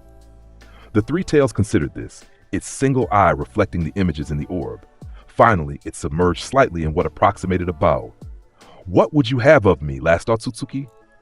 A choice, Naruto replied. You may remain free, and I will ensure Akatsuki cannot capture you. Or if you wish, I can create a sanctuary for you in a pocket dimension where you can rest undisturbed until this conflict is resolved. On the shore, the battle had intensified. Deidara, realizing his conventional explosives were ineffective against Sasuke's enhanced perception, had resorted to his C4 technique, microscopic bombs designed to destroy opponents from within. Simultaneously, Toby had engaged with the rest of the Konoha teams, his intangibility making him nearly impossible to strike. Sensing the escalation, Naruto turned his attention from Isobu momentarily. With a gesture that bent reality itself, he created a dimensional barrier around the lake, separating their battle from the outside world. Now we can proceed without collateral damage, he stated, his voice carrying across the water to where Sasuke fought. Finish this, brother. Empowered by this acknowledgement, Sasuke's eyes evolved further, patterns shifting to reveal a new form that combined aspects of the Mangekyo Sharingan with the dimensional awareness Naruto had shared. With perfect clarity, he perceived the microscopic explosives floating in the air around him. Your art is impressive, Deidara, Sasuke acknowledged, sheathing his sword and forming a series of hand signs unlike any standard technique. But against eyes that see beyond dimensional boundaries, it's transparent.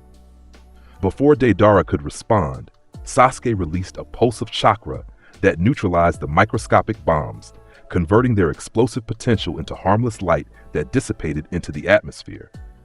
Then, moving with speed that left after images, he appeared behind the bomber, hand charged with lightning that contained patterns similar to those now permanently etched in his chakra network. This is the end of your path, Sasuke stated calmly, driving his lightning-charged hand forward. Deidara attempted to substitute himself with a clay clone, but the lightning followed him, transcending physical limitations to strike his true form. The bomber fell, his chakra network disrupted beyond his ability to mold energy. Meanwhile, Toby had disengaged from the other Konoha shinobi, his attention fixed on Naruto and the Three Tails.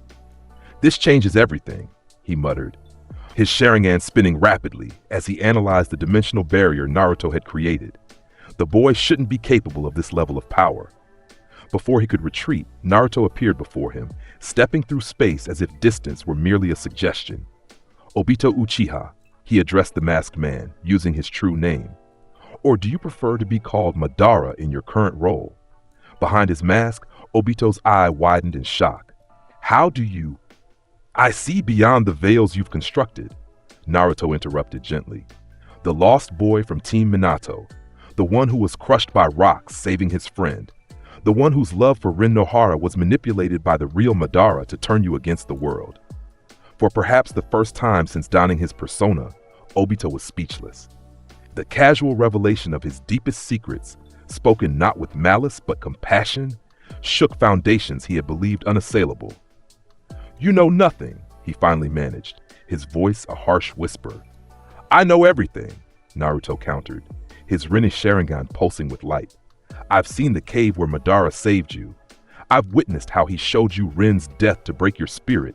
I've observed the white Zetsu that monitors your actions, reporting to the husk of Madara sustained by the Gedo statue.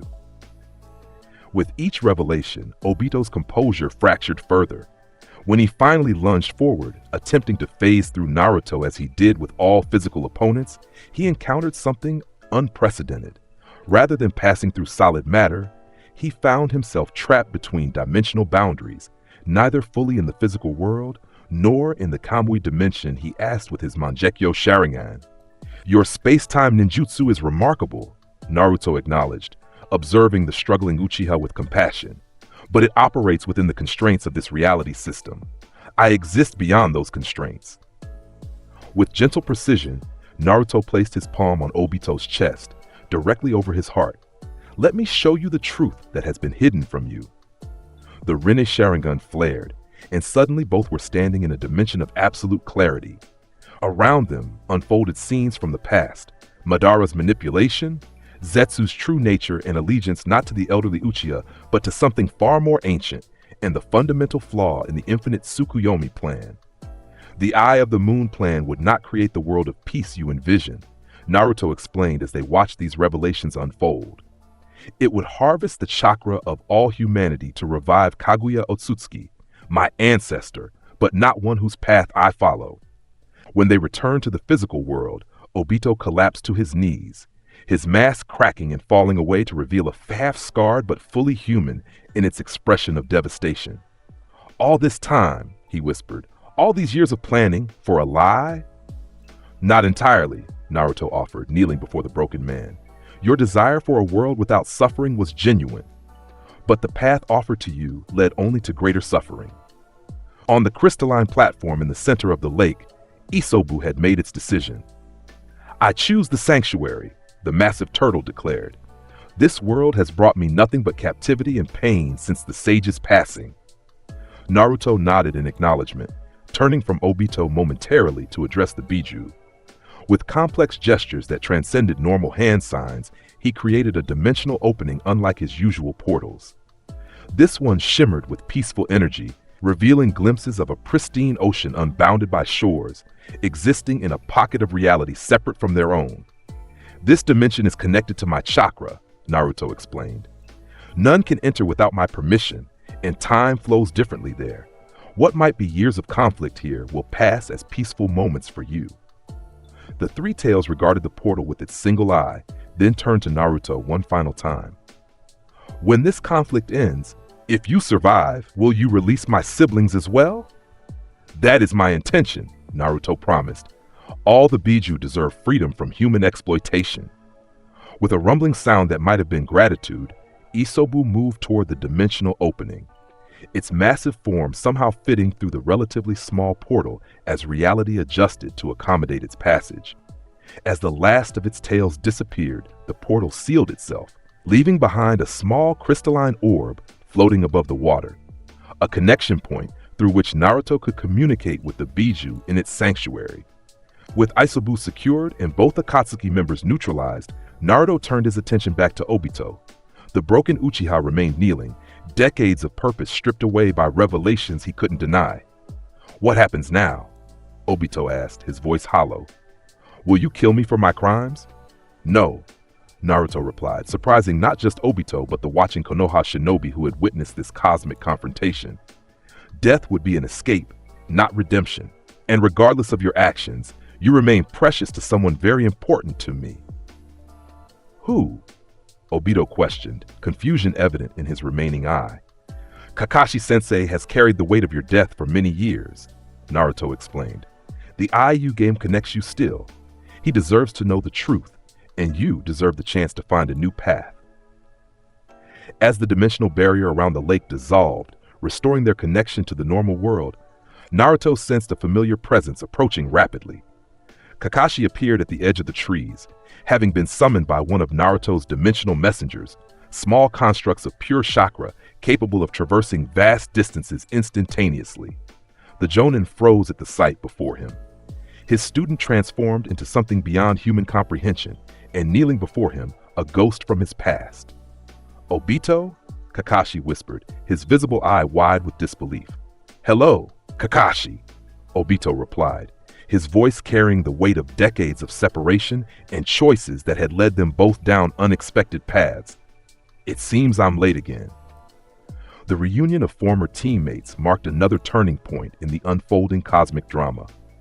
As they returned to Konoha with a subdued Obito in their custody, Naruto sensed larger movements in the fabric of reality. The confrontation at the lake had sent ripples through the Akatsuki organization, and other players were adjusting their strategies in response. Most concerning was the signature of one particular chakra that Naruto had been monitoring since his return. His connection to Sasuke making him acutely aware of the elder Uchiha brothers' movements. Itachi was on the move, and his deteriorating health suggested he was preparing for a final confrontation. Sasuke, Naruto addressed his friend as they stood atop the Hokage monument, overlooking the village bathed in sunset. Itachi is ready. He's creating a path for you to find him. Sasuke's expression remained composed, but Naruto could sense the turbulence in his chakra. Despite knowing the truth about the massacre, despite understanding his brother's sacrifice, the emotional wounds remained unhealed. I need to face him, Sasuke stated simply. Not for vengeance now, but for closure for both of us. Naruto nodded, understanding the necessity of this confrontation. I won't interfere unless you ask me to, he promised, but know that I can preserve him if that's what you wish. His disease is advanced, but not beyond my ability to address. Sasuke considered this, his evolved eyes reflecting the setting sun. I don't know what I wish, he admitted with rare vulnerability. All these years, I've been driven by the need to kill him. Now that I understand why he did what he did. The choice will be yours when the moment comes, Naruto assured him. Either way, you won't face it alone. As they prepared for this inevitable confrontation, news arrived that shook even Naruto's cosmic composure. Jiraiya, his former mentor, and one of the few who had witnessed the early stages of his transformation, had infiltrated the hidden rain village seeking information about Pain, the mysterious leader of Akatsuki. Communication had been lost, and the Toad Sages feared the worst. I have to go to him, Naruto declared, appearing in Tsunade's office without preamble. I can sense his chakra fading. The Hokage looked up sharply, sight cup halfway to her lips. The hidden rain is completely sealed off, even with your abilities. Dimensional boundaries are no obstacle, Naruto interrupted, his features already shifting as the Rinne Sharingan opened on his forehead. But I need your permission as Hokage. This could be interpreted as an act of war. Tsunade set down her cup, her expression grave. Bring him home, Naruto, whatever it takes. With a nod, Naruto opened a dimensional rift. Before stepping through, he paused. If I'm not back within 3 days, tell Sasuke to proceed with finding Itachi. He'll understand. The hidden rain village existed in perpetual downpour, the dense precipitation creating a natural sensor barrier that had kept it isolated for generations. As Naruto emerged from his dimensional portal directly into this curtain of rain, he immediately sensed the chakra infused within each droplet, a massive sensory network controlled by a single consciousness. Impressive, he murmured, allowing the rain to touch his Otsutsuki skin. The droplets sizzled slightly on contact, the foreign chakra reacting to his transcendent energy. Almost instantly, he felt a disturbance in the chakra network. Whoever controlled the rain had detected his presence, his unique chakra signature impossible to disguise or misidentify. Rather than attempt stealth, Naruto expanded his own sensory perception, quickly locating what he sought. In the depths of a lake at the village's edge, a familiar chakra flickered weakly. With a thought, Naruto teleported directly to the location, appearing beneath the water's surface, where gravity and pressure meant nothing to his evolved physiology. The sight that greeted him wrenched at his heart despite all his cosmic power. Jiraiya, the self-proclaimed gallant Toad Sage, floated in the water, his body pierced by multiple black receivers. His life force was fading rapidly, his final act having been to carve a coded message on the back of a dying toad summon. Pervy Sage, Naruto whispered, moving to cradle his mentor's body. Even as he assessed the physical damage, he sensed the presence of foreign chakra within the wounds, chakra that carried a strangely familiar resonance. Within his mindscape, Kurama stirred. That chakra, the fox noted with surprise. It contains traces of my own. Nagato, Naruto realized. Memories from Jiraiya's stories connecting with the chakra signature he now perceived. The orphan from Amegakure that Jiraiya trained. He possesses the Rinnegan. Before he could begin healing his mentor, Naruto sensed multiple presences converging on their location. 6 distinct bodies, each channeling the same chakra signature, approached from different directions. The 6 paths of pain had discovered the intruder. "Found you," Naruto whispered, though whether to pain or his mentor was unclear. With gentle movements, he created a temporal field around Jiraiya, similar to the one he had used to preserve Asuma. Then, rather than retreating or hiding, he rose to the surface of the lake, Jiraiya's suspended form floating beside him. The rain intensified as Naruto emerged, standing calmly on the water's surface. Around him, 6 figures in Akatsuki robes appeared, each with orange hair, facial piercings, and the concentric circles of the Rinnegan in their eyes. Naruto Uzumaki, the central figure, addressed him, its voice flat and mechanical. "You have entered pain's domain uninvited." "I've come for my mentor," Naruto replied simply, gesturing to Jiraiya's suspended form. "But I'm also here for you, Nagato.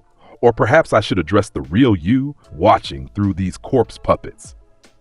The 6 bodies showed no reaction, but Naruto sensed a fluctuation in the chakra connecting them to their distant controller. "You know nothing of pain," the central body stated. "I know everything about pain," Naruto countered, his Rinne Sharingan activating as he allowed his full Otsutsuki appearance to manifest. "And I know everything about you, Nagato Uzumaki, my clansman. I know how you, Yahiko, and Konan were orphaned by war, how Jiraiya taught you ninjutsu to survive, how Yahiko's death at Hanzo's hands, orchestrated by Danzo of Konoha, broke something essential inside you." For the first time, the bodies of pain showed a reaction, a nearly imperceptible tensing. "How can you know these things?" the central body demanded. "The same way I know about the ghetto statue you used to extract Biju. The same way I know about Madara Uchiha's influence on Obito, who recruited you into Akatsuki. The same way I know that your Rinnegan eyes were not naturally yours, but implanted, either by yourself or another." Naruto took a step forward, and reality rippled around him. "I see beyond the limitations of this world, Nagato. I see the truth." The 6 paths attacked simultaneously, each employing the unique abilities granted by the Rinnegan. Chakra-absorbing hands reached for Naruto. Massive summons appeared in clouds of smoke. Attractive and repulsive forces distorted the very air. Mechanical weapons deployed from modified limbs. Naruto remained motionless as these attacks converged. At the moment of impact, reality itself seemed to object to the assault on his person. The chakra-absorbing hands found their ability reversed, their own energy being drawn into Naruto instead. Summons froze mid-motion, their connection to the summoner disrupted by dimensional interference. The forces of attraction and repulsion bent around him like light around a gravitational well. "The Rinnegan is powerful," Naruto acknowledged, still unmoving despite the chaos surrounding him. The eyes of the Sage of 6 Paths, representing creation and rebirth, but they are merely an echo of what came before, the powers of the Otsutsuki from whom the Sage himself descended. With a gesture that transcended normal hand signs, Naruto created a pulse of energy that radiated outward. Each of the 6 paths froze in place, the black receivers embedded in their bodies suddenly glowing with white light. "These chakra receivers connect these bodies to you," Naruto observed, examining the constructs with his multi-dimensional perception. "An impressive technique, allowing you to remain hidden while projecting your will through these vessels, but the connection works both ways." Following the threads of chakra that connected the 6 paths to their controller, Naruto opened a dimensional pathway. Without moving physically, his consciousness traveled along this connection, emerging in a darkened chamber where an emaciated figure sat within a mechanical walker, connected to countless black receivers that extended throughout the structure. "Nagato," Naruto addressed the true form of pain directly. "We meet face to face at last." The emaciated man's Rinnegan eyes widened in shock. "Impossible. How did you find me?" "I followed the chakra pathways that connect you to your 6 paths," Naruto explained, approaching the mechanical contraption. Beside Nagato stood a blue-haired woman, Konan, the only surviving member of the original orphan trio. "Stay back," Konan warned, paper already forming into weapons around her. "I won't let you harm him." "I haven't come to harm either of you," Naruto assured them, his expression compassionate despite his otherworldly appearance. "I've come to show you something you've forgotten." Before either could respond, Naruto placed his palm on Nagato's forehead. The Rinne Sharingan pulsed, and suddenly all three were standing in a dimension of pure perception, where truth could not be hidden or distorted. Around them unfolded scenes from the past, Jiraiya's genuine love for his three students, the manipulation by Obito posing as Madara, and the fundamental flaw in the plan to forcibly create peace through pain. Your path was born of suffering, Naruto acknowledged as these visions surrounded them, but it leads only to more suffering. The cycle continues, just as the endless rain over Amegakure. As the visions faded, they returned to the physical world. Nagato stared at Naruto with new understanding in his Rinnegan eyes. "You're not just the Nine-Tails Jinchuriki," he stated. "You're something. Beyond." "I am the last Otsutsuki," Naruto confirmed. "Born of this world, but carrying the blood of those who came before the Sage of Six Paths himself. And like you, I seek peace, but not through pain, through understanding." Nagato considered this, his emaciated form trembling slightly from the effort of maintaining his techniques. Understanding has failed this world for generations. Only through pain do people truly learn. "Then learn from this," Naruto suggested gently, creating a truth-seeking orb that expanded to show Jiraiya's suspended form. "Your former teacher, who loved you like a son, lies between life and death because of the path you've chosen. Is this the understanding that pain has brought you?" Something cracked in Nagato's composed facade. For perhaps the first time since Yahiko's death, genuine emotion showed in his face. "Jiraiya-sensei," he whispered, the honorific slipping out unconsciously. "He never gave up on you," Naruto continued. "Even when he discovered you had become Akatsuki's leader, he came not just for information, but in hope of saving his student." Silence filled the chamber as Nagato processed these revelations. Finally, he looked up at Naruto with resolution in his Rinnegan eyes. "What would you have me do? I cannot undo what has been done." "You can choose a new path forward," Naruto replied. "Beginning with this." He gestured, and a dimensional portal opened beside them, revealing Jiraiya's suspended form. "Help me save him, Nagato. Use the power of your Rinnegan for creation rather than destruction." After a moment's hesitation, Nagato nodded. As Naruto dissolved the temporal field around Jiraiya, Nagato extended his withered hands. "Gedo, Rinne Tensei no Jutsu," he intoned, channeling the Rinnegan's power of life and death. Green light enveloped Jiraiya's body, the fatal wounds beginning to heal as life force returned to the Sannin. Simultaneously, Naruto channeled his own Otsutsuki chakra, not just healing physical damage, but reconstructing the very essence that had begun to transition beyond the mortal plane. The combined efforts of Rinnegan and Otsutsuki power created something unprecedented, a healing that transcended normal limitations. As color returned to Jiraiya's face and his chest began to rise and fall with renewed breath, Nagato slumped in his mechanical chair, the life-giving technique having drained his already depleted reserves. "Nagato!" Konan cried in alarm, moving to support him. "I'm still here," he assured her weakly. "Though I've used much of my remaining life force." Naruto approached the exhausted Rinnegan user, placing a gentle hand on his shoulder. "What you've given doesn't need to be permanent," he said, channeling a specific type of Otsutsuki chakra into Nagato's withered body. "Life energy can be replenished when one understands its fundamental nature." Under Naruto's touch, Nagato's body began to change. The emaciated limbs filled out slightly. Hair that had turned white from chakra overuse regained some of its original red hue. His breathing eased as vital systems strengthened. "What are you doing to me?" Nagato asked in wonder, as strength returned to his body for the first time in years. "Restoring what was consumed by the Gedo statue and your techniques," Naruto explained. "Not completely. Some choices leave permanent marks, but enough that you need not fear immediate death from exhaustion." As this healing transpired, Jiraiya stirred, his eyes opening to an impossible scene. His former student Nagato being healed by the transformed Naruto, with Konan watching in awestruck silence. "Did I die?" the Toad Sage croaked, attempting to sit up. "Because this looks suspiciously like some kind of afterlife reunion." "Not dead, Pervy Sage," Naruto replied with a warm smile that momentarily overshadowed his divine appearance. "Just taking a detour on your way back to Konoha." The reunion of teacher and students was both painful and healing. Decades of separation and choices that had led them down divergent paths now confronted in the light of truth. Jiraiya, despite his initial shock at Nagato's actions as pain, found himself unable to maintain anger in the face of the orphan he had once loved as a son. "I failed you," the Sanin admitted, now sitting upright as his restored body adjusted to being alive again. "I taught you ninjutsu and then abandoned you to a war-torn country." "And I failed your teachings," Nagato countered, "taking the power and lessons you gave me and twisting them into something unrecognizable."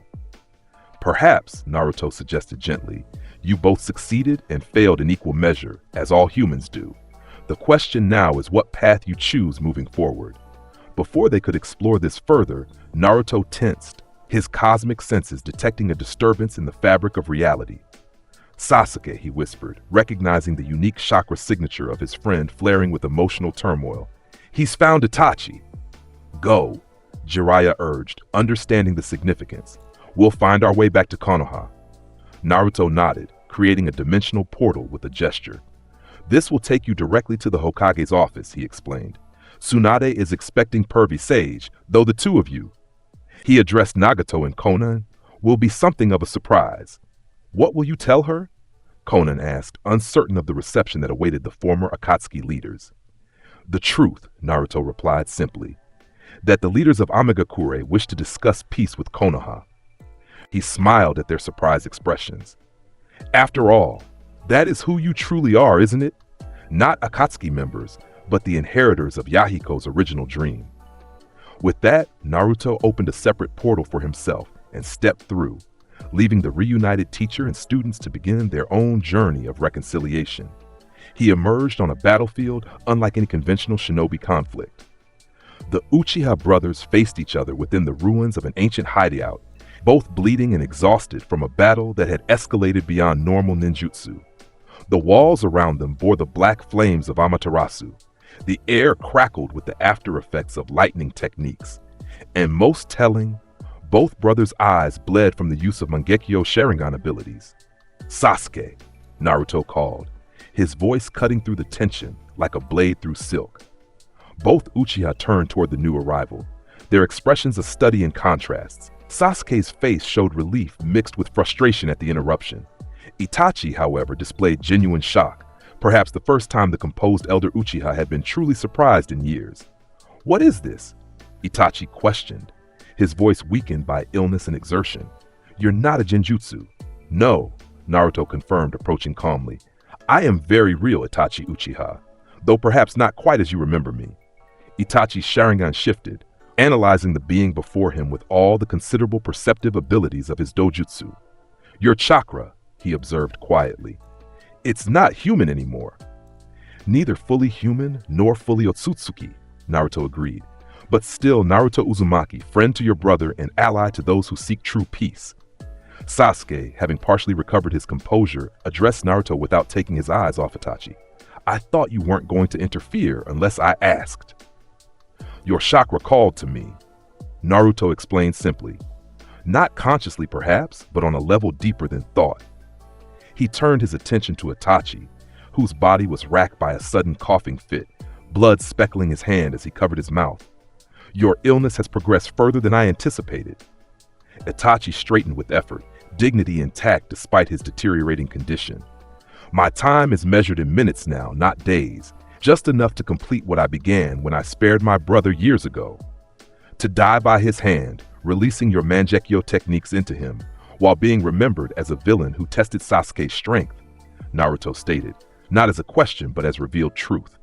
"A noble sacrifice, but predicated on continued deception." Itachi's eyes narrowed slightly. "You know more than you should." "I know everything, Itachi Uchiha," Naruto replied gently, "including the truth about the massacre, the orders from Danzo and the council, the choice you made to save your brother at the cost of your clan and your own honor, the way you infiltrated Akatsuki to monitor them from within." Silence fell over the ruined hideout as the brothers processed this direct confrontation with truths long hidden. Itachi, master of composure, showed subtle signs of shock. Sasuke, despite having learned these truths from Naruto previously, seemed to experience them anew, hearing them spoken before his brother. "How?" Itachi finally asked, the single word encompassing multiple questions. My heritage grants me perception beyond normal limitations, Naruto explained. I see not just the present moment, but echoes of truth preserved across dimensional boundaries. Another coughing fit seized Itachi, more violent than before. As he struggled to breathe, Sasuke moved toward him instinctively before catching himself, conflicted emotions warring across his features. Your disease doesn't need to claim you today, Naruto said, approaching the elder Uchiha. Neither does your brother need to bear the burden of your death, whether as villain or martyr. What are you suggesting? Itachi managed between labored breaths. Healing, Naruto replied simply. Not just of your body, but of the truth. The chance for both of you to find a path forward without the weight of necessary lies. He looked to Sasuke, his expression solemn. The choice remains yours, as I promised. Do you wish me to heal your brother, or would you have your confrontation conclude as he planned? Sasuke stared at Itachi, years of hatred and confusion crystallizing into a moment of perfect clarity. Heal him, he decided, his voice firm despite the emotion behind it. I've lived too long with lies to accept another, even one meant to protect me. With Sasuke's permission given, Naruto approached Itachi, who watched with wary fascination. This will not be pleasant, Naruto warned, the Rinne Sharingan opening on his forehead. Your illness has progressed too far for gentle methods. Will I retain my eyes? Itachi asked practically, ever the pragmatist, even facing his own mortality. You will retain everything that makes you Itachi Uchiha, Naruto assured him, including the choices and burdens you've carried. I heal the body, not the soul. That reconciliation remains your own journey. Without further preamble, Naruto placed both hands on Itachi's chest. Light emanated from his palms, not the green glow of medical ninjutsu, but a prismatic radiance that seemed to illuminate Itachi from within. The elder Uchiha gasped, his back arching as the Otsutsuki chakra invaded his system, targeting the disease that had been consuming him for years. Sasuke watched in fascination and concern as his brother's body underwent visible transformation. The pallor of illness faded. Muscle tone improved slightly. Most dramatically, when Itachi's eyes opened again, the blood vessels that had been permanently strained by Mangekyo overuse had cleared, leaving the Sharingan bright and unblemished. As the healing light faded, Itachi took a deep, clear breath, perhaps his first in years without pain. He stared at his hands, turning them over as if seeing them for the first time. How is this possible? He whispered. The Otsutsuki exist beyond the constraints of chakra as shinobi understand it, Naruto explained, stepping back to give the brothers space. Healing a human illness, even one as advanced as yours, is within my capabilities. The brothers faced each other again, but in circumstances neither had anticipated. No longer was this a death match between avenger and villain. Instead, two survivors of the Uchiha tragedy stood before each other, the truth between them naked and unavoidable. What happens now? Sasuke asked, the question directed at neither Naruto nor Itachi specifically.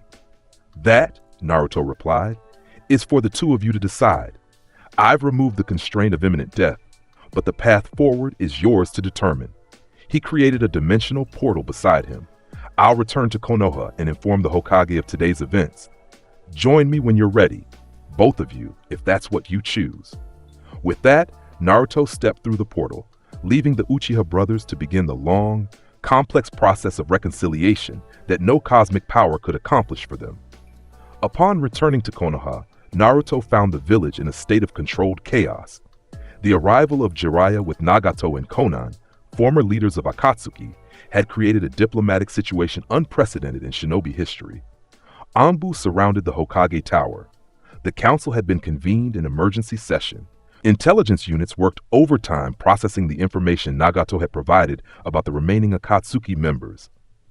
In the midst of this tumult, Tsunade greeted Naruto with uncharacteristic deference. You've been busy reshaping the world, she observed, pouring herself a generous cup of sake.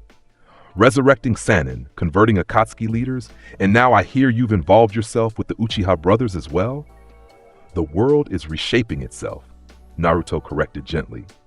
I'm merely removing obstacles to necessary evolution. Is that what we're calling it? Tsunade raised an eyebrow. Because from where I sit, it looks suspiciously like a deity, rearranging the shinobi world according to his preferences. Naruto smiled, momentarily looking like the boy who had once demanded the Hokage hat rather than the transcendent being he had become. Not preferences, Granny. Necessities.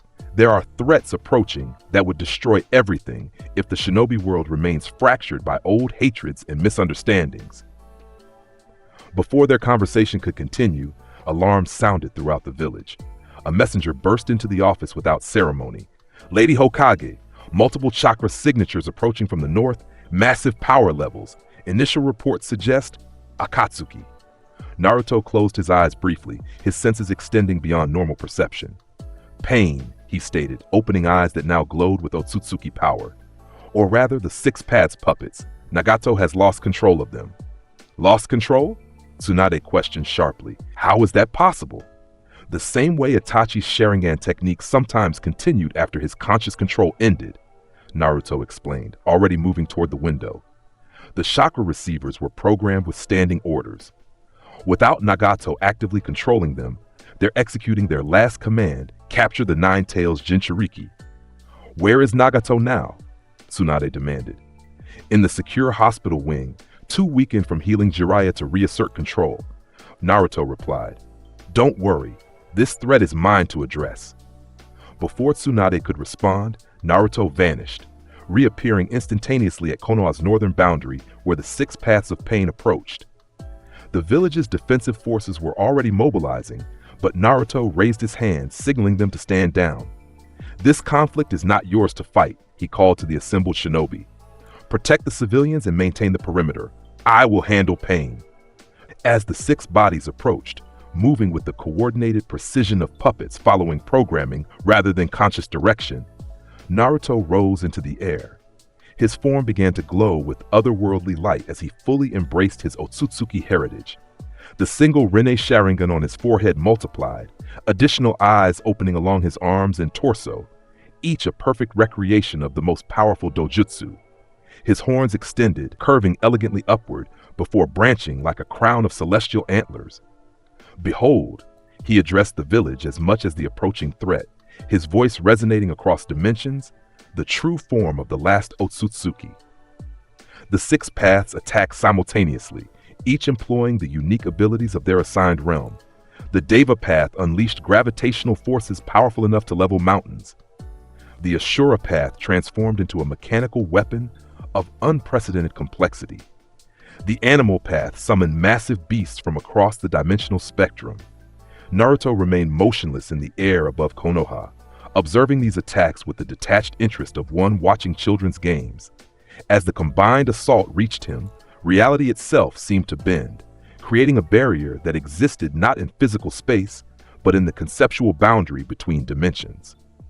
The attacks dissipated harmlessly, their energy absorbed and redistributed across multiple planes of existence. With a gesture that transcended normal hand signs, Naruto created a complex seal in the air before him, patterns of light that contained symbols unknown to even the most scholarly shinobi. Pain exists in the gap between understanding and action, he stated, his voice echoing with cosmic authority. I close that gap now. The seal activated, sending pulses of energy that connected to each of the six paths. Unlike conventional techniques that would destroy the bodies, this energy simply severed their connection to Nagato's original programming.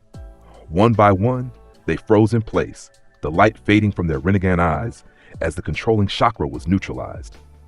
From his position above the village, Naruto addressed the watching shinobi and civilians. The threat is contained, he announced, his voice carrying to every corner of Konoha.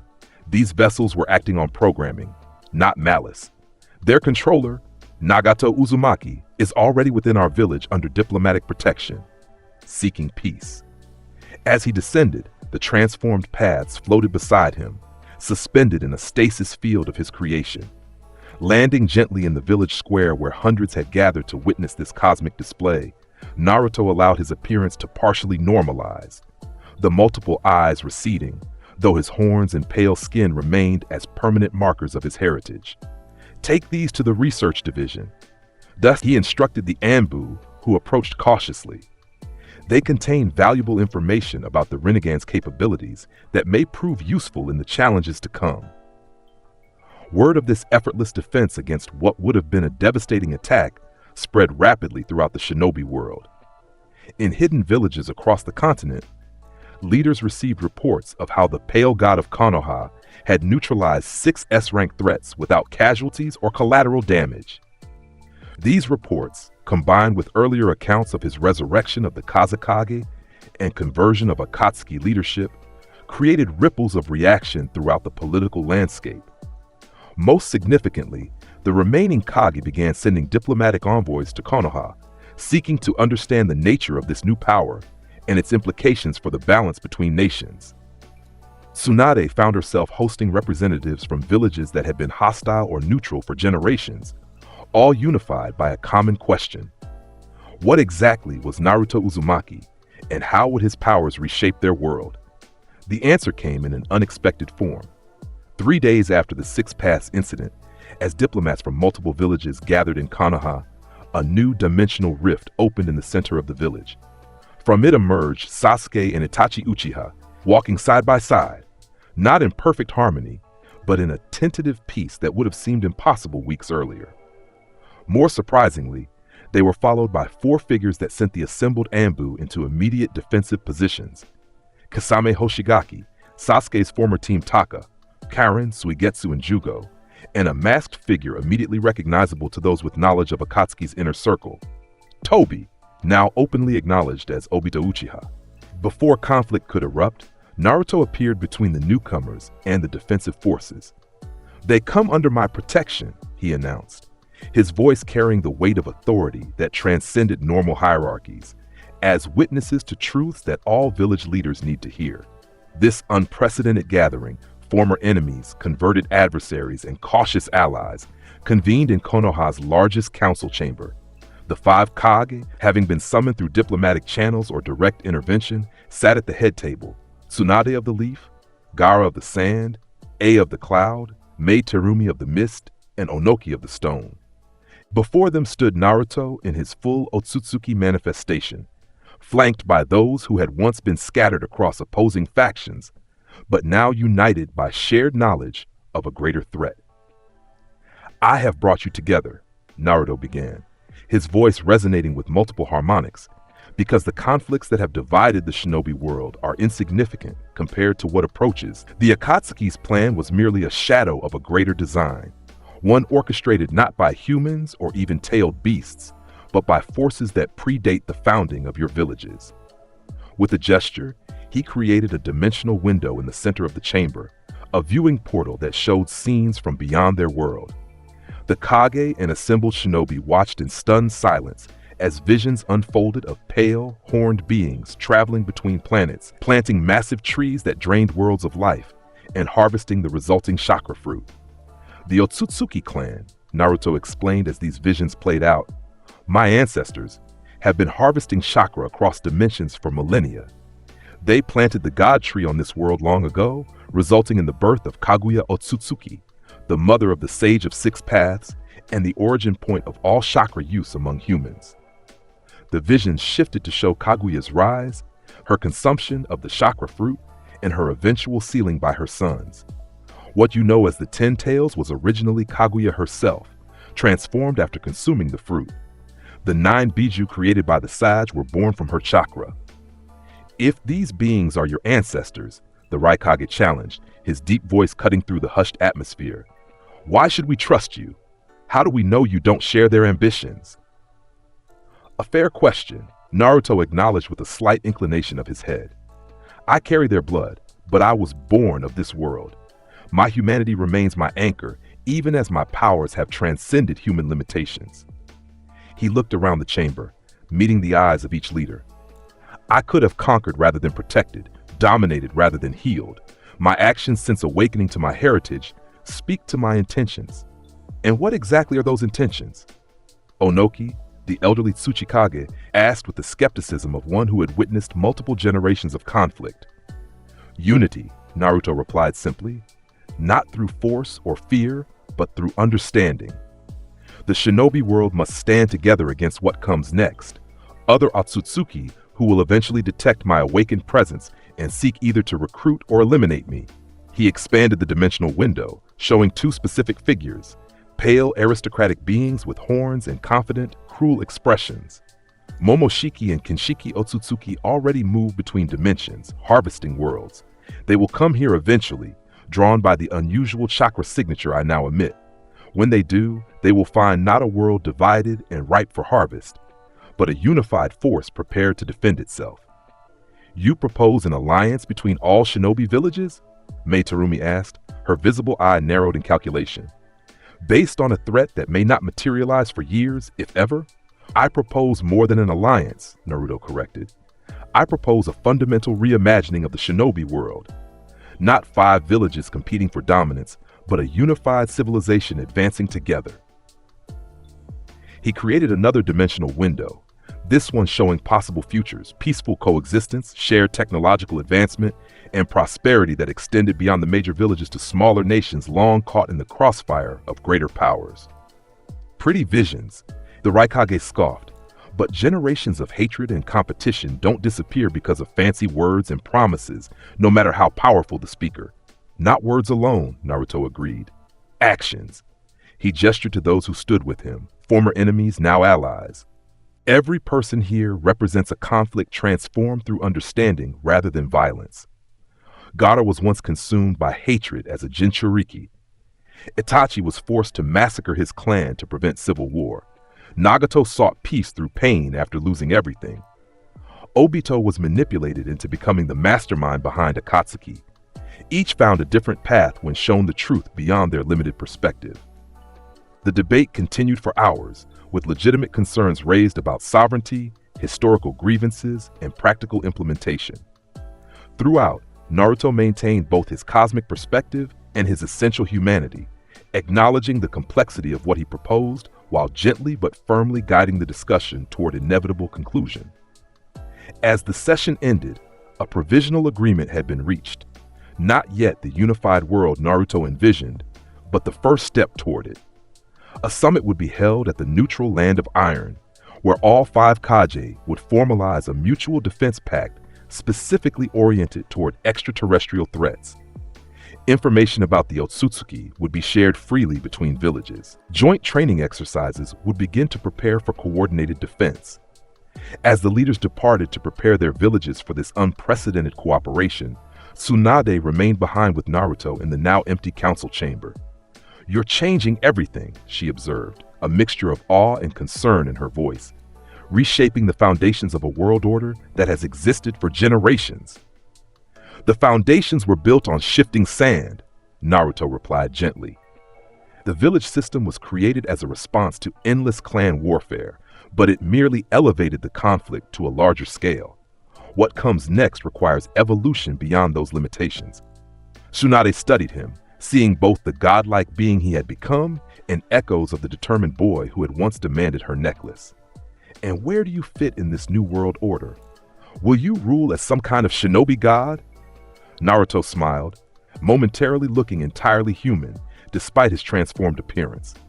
"I have no interest in ruling, Granny Tsunade. My goal remains what it has always been, to protect my precious people.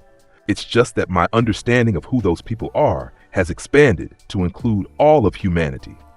The 5 Kage summit at the Land of Iron proceeded with a formality and solemnity befitting its historic significance.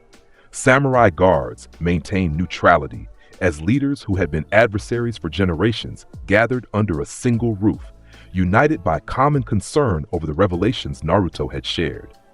The last Otsutsuki himself attended not as a representative of Konoha, but as an independent entity, his transcendent nature placing him outside normal political structures.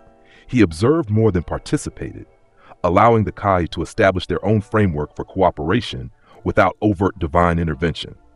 That changed when the summit was suddenly interrupted by a massive explosion that shook the very foundations of the fortress. As samurai rushed to investigate, Naruto's cosmic senses immediately identified the source. "Zetsu," he announced, rising from his observer's position. "The final piece of Akatsuki and something much more ancient." The 5 Kage, already on high alert, moved into defensive positions. "What exactly is this Zetsu?" the Raikage demanded. "Another Akatsuki member?" Something far older, Naruto replied, his expression grave as his eyes shifted to their Rinasharingan state. The will of Kaguya given form, created to eventually ensure her resurrection. Before further explanation could be offered, the chamber doors burst open. Samurai guards flew through the air, their bodies encased in a white substance that seemed to be consuming their chakra. Behind them entered a figure that defied normal description. Half black, half white, with a Venus flytrap-like extension encasing a humanoid form. The last Otsutsuki, Zetsu addressed Naruto directly, ignoring the assembled Kage. Mother's blood flows strong in you, strong enough that I sensed you across continents. I know what you are, Zetsu, Naruto replied calmly. The shadow of Kaguya, created to ensure her eventual return. The manipulator behind centuries of conflict, whispering in the ears of Indra's descendants to keep hatred alive. The creature's yellow eyes widened slightly, perhaps the first time in its long existence that it had been so completely exposed. If you know this, then you understand your proper role. Join with us. Help restore Mother to her rightful place. Kaguya's time has passed, Naruto stated firmly. This world belongs to those who live in it now, not to gods who would harvest it for power. Zetsu's expression shifted to something resembling disdain. You speak like a human despite your awakened blood. How disappointing. Without warning, the creature launched an attack unlike anything the assembled leaders had witnessed. Not a conventional ninjutsu, but tendrils of pure chakra-absorbing matter that shot toward Naruto with the clear intent to consume and incorporate his power. Naruto didn't move to defend himself. Instead, he simply observed the approaching attack with multidimensional perception. As the tendrils made contact with his Otsutsuki form, something unexpected occurred. Rather than absorbing his chakra, the material began to crystallize, transmuted by contact with energy that transcended its designed parameters. You were created to manipulate and absorb chakra as defined by this world system, Naruto explained as the crystallization spread rapidly along the tendrils toward Zetsu's main body. But what flows through me exists beyond that system, the power of the Otsutsuki in its pure form, unfiltered by generations of human adaptation.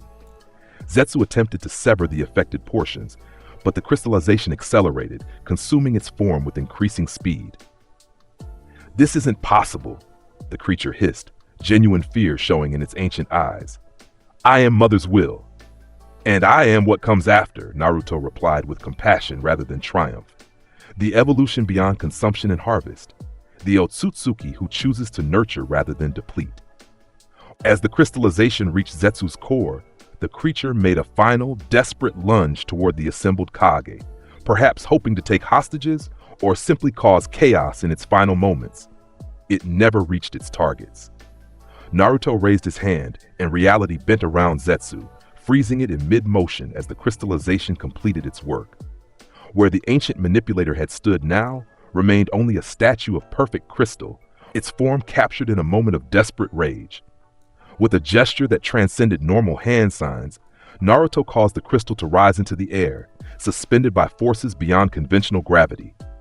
This was the architect of centuries of conflict, he explained to the stunned Kage. The shadow that whispered to Madara, that guided Obito, that ensured hatred continued through generations of Uchiha and Senju, all to eventually resurrect Kaguya and continue the Otsutsuki cycle of consumption.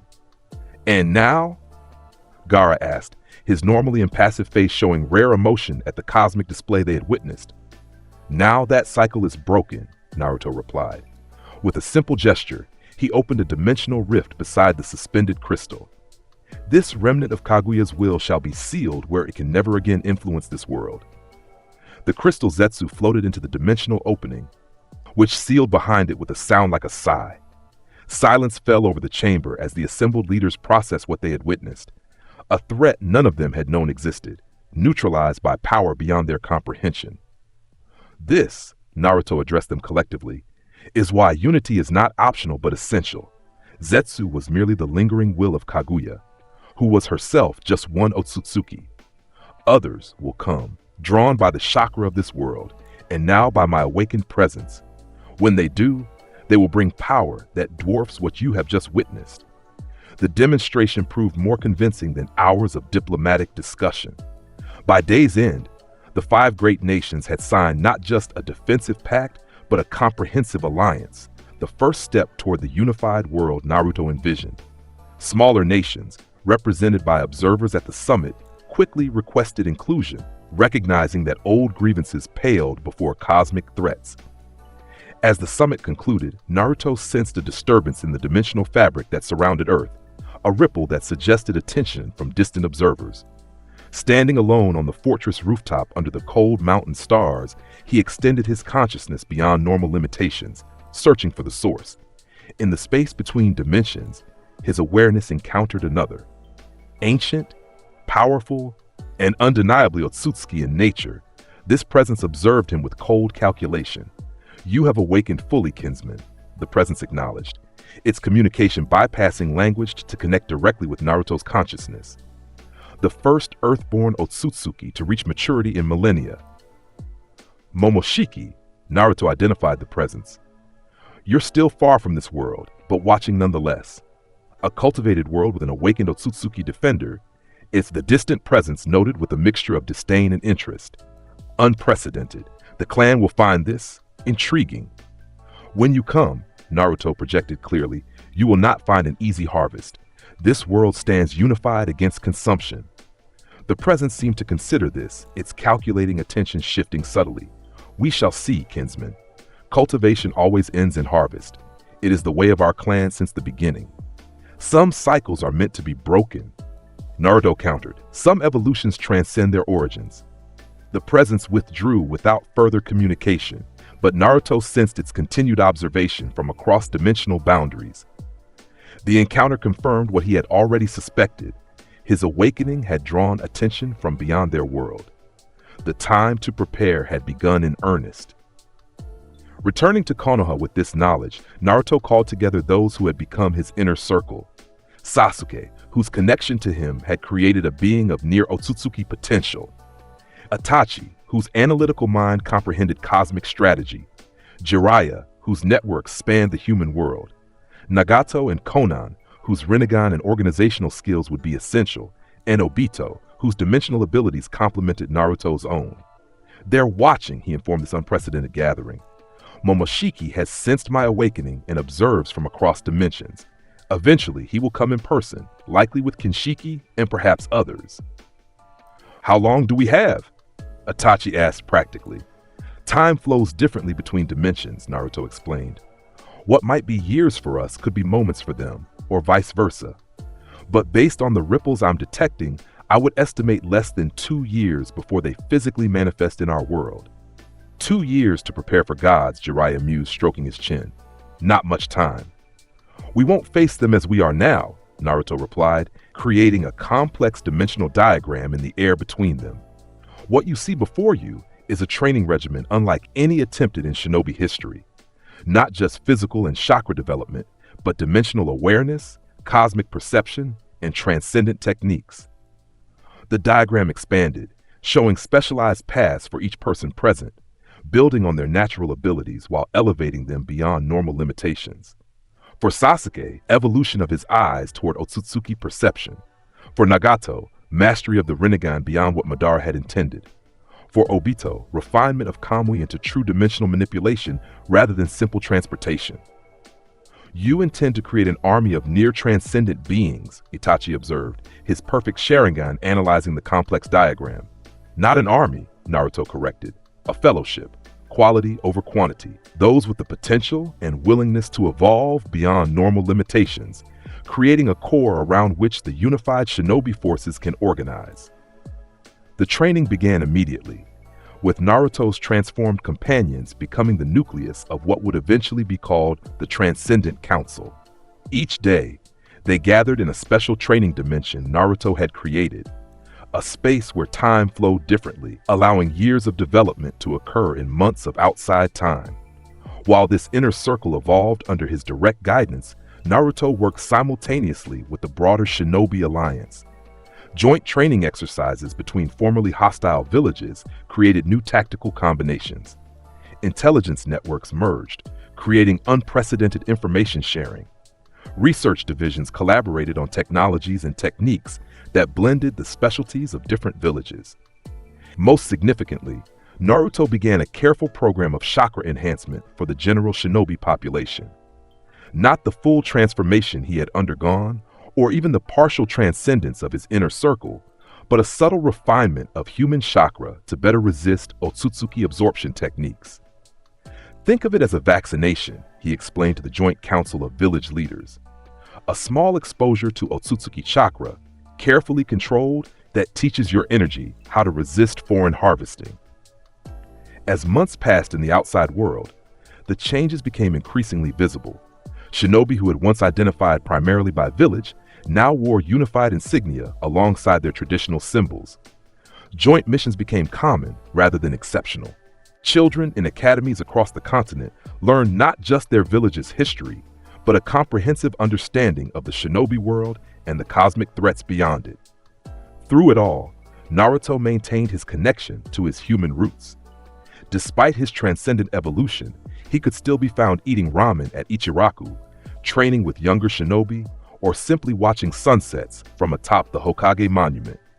These moments of mundane humanity served as anchors, preventing the cosmic power he wielded from disconnecting him entirely from those he sought to protect. His relationship with Hinata Hyuga evolved as well, the shy girl who had always admired him, growing into a confident woman who could look upon his divine form without fear. Their connection deepened as Naruto carefully shared aspects of his cosmic awareness with her, creating a bond that transcended normal human limitations while remaining fundamentally rooted in genuine emotion. The peaceful preparation ended abruptly 18 months after the Five Kage summit. Naruto, in deep meditation atop the Hokage monument, suddenly opened eyes that blazed with Otsutsuki power. "They're coming," he announced, his voice carrying to his companions across dimensional boundaries. The barrier between worlds thins. Within hours, the unified Shinobi Alliance had mobilized according to carefully prepared protocols. The Five Kage assembled in Konoha, joined by Naruto's Transcendent Council, their appearances now showing subtle signs of their evolution. Sasuke's eyes contained patterns that echoed Otsutsuki dojutsu while maintaining their Sharingan nature. Nagato stood tall and strong, his Rinnegan blazing with power beyond what Madara had ever achieved with the same eyes. Obito's dimensional abilities had refined to the point where he could create portals nearly as sophisticated as Naruto's own. "They will target me first," Naruto informed this unprecedented gathering. Momoshiki and Kinshiki come to either recruit or eliminate what they see as a rogue clan member. Only when they realize I cannot be swayed will they turn their attention to harvesting this world.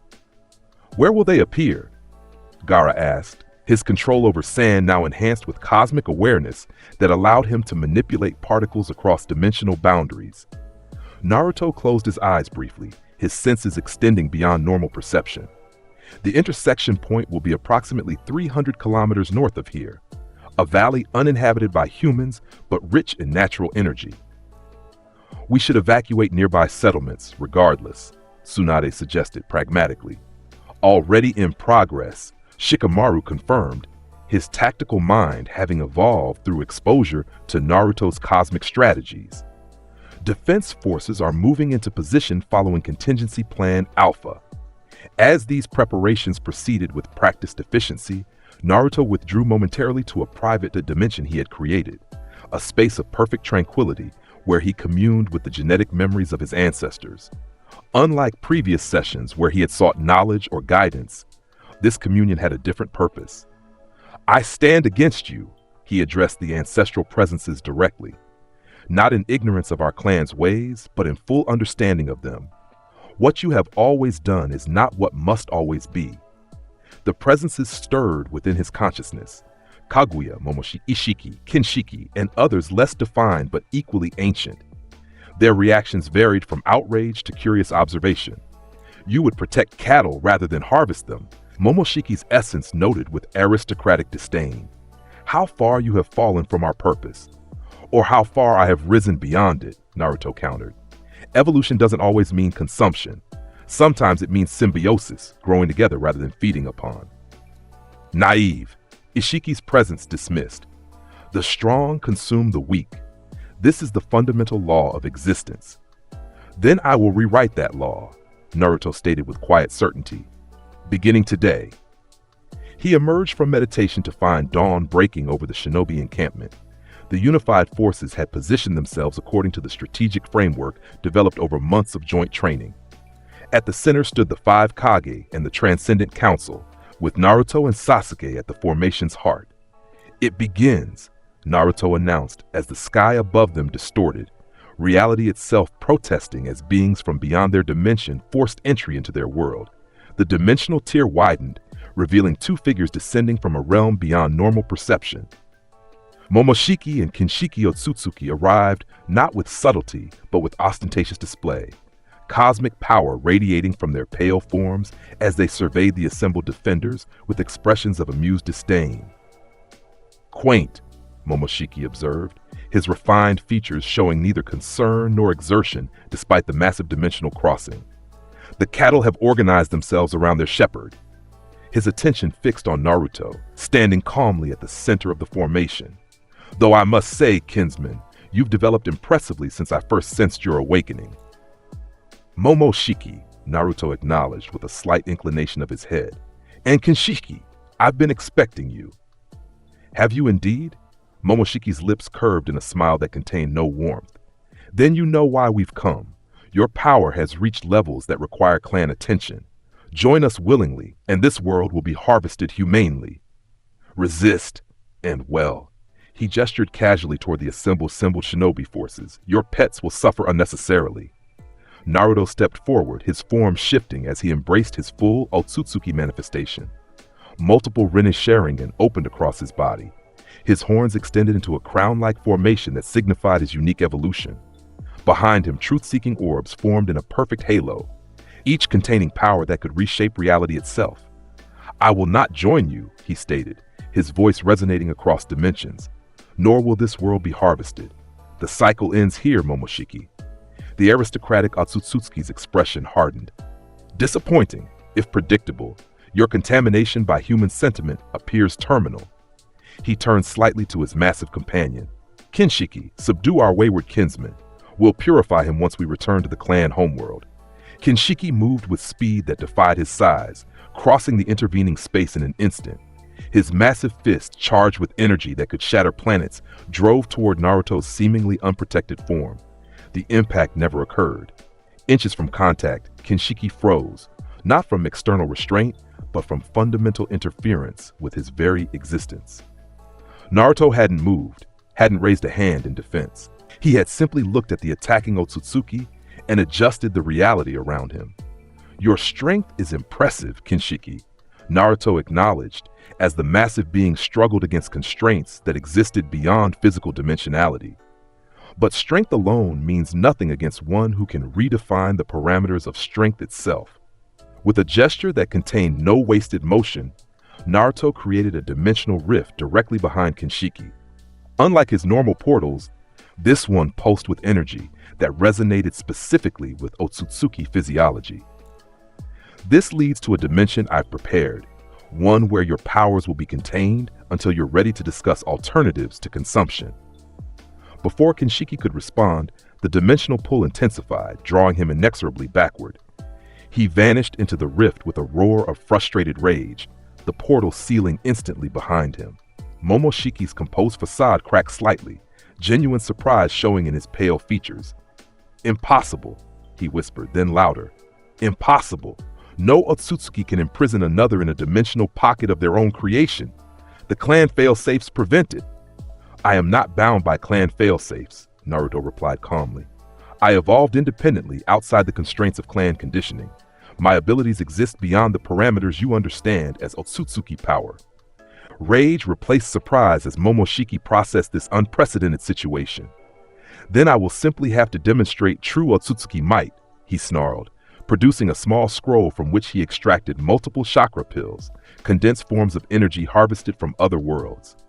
As he consumed these pills, Momoshiki's form began to change. His skin darkened to red. Additional Rinnegan opened across his palms and forehead. His chakra output increased exponentially, creating distortions in the fabric of reality around him. Behold true power, false kinsman, he roared, creating massive golden constructs that towered over the battlefield. I have consumed the essence of entire civilizations. Thousands of chakra fruits have nourished my evolution. And yet you remain a consumer rather than a creator, Naruto observed, still unmoving despite the cosmic display before him, taking rather than giving, depleting rather than nurturing. Incensed by this philosophical challenge in the face of his power demonstration, Momoshiki launched an attack of unprecedented scale. Golden energy dragons, each containing power equivalent to multiple-tailed beast bombs, descended upon the shinobi formation. The unified forces responded with practiced coordination. Gaara's sand, enhanced with Otsutsuki-resistant properties, formed massive shields. The 5 Kage executed a joint barrier technique developed specifically for cosmic-level threats. Sasuke activated his evolved Susanoo, which now contained patterns similar to Naruto's dimensional abilities. These defenses, impressive as they were, served primarily to protect the regular shinobi forces. The real counter came from Naruto himself. Raising his hand with elegant simplicity, he created a dimensional boundary above the battlefield, a plane of existence that intercepted Momoshiki's attack and redirected it into a pocket dimension where it could harm no one. "Is this truly the extent of your imagination, Momoshiki?" Naruto asked, his tone suggesting genuine curiosity rather than mockery.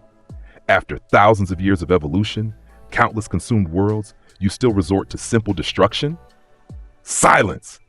the enraged Otsutsuki commanded, his multiple Rinnegan glowing as he prepared a technique that distorted space-time itself.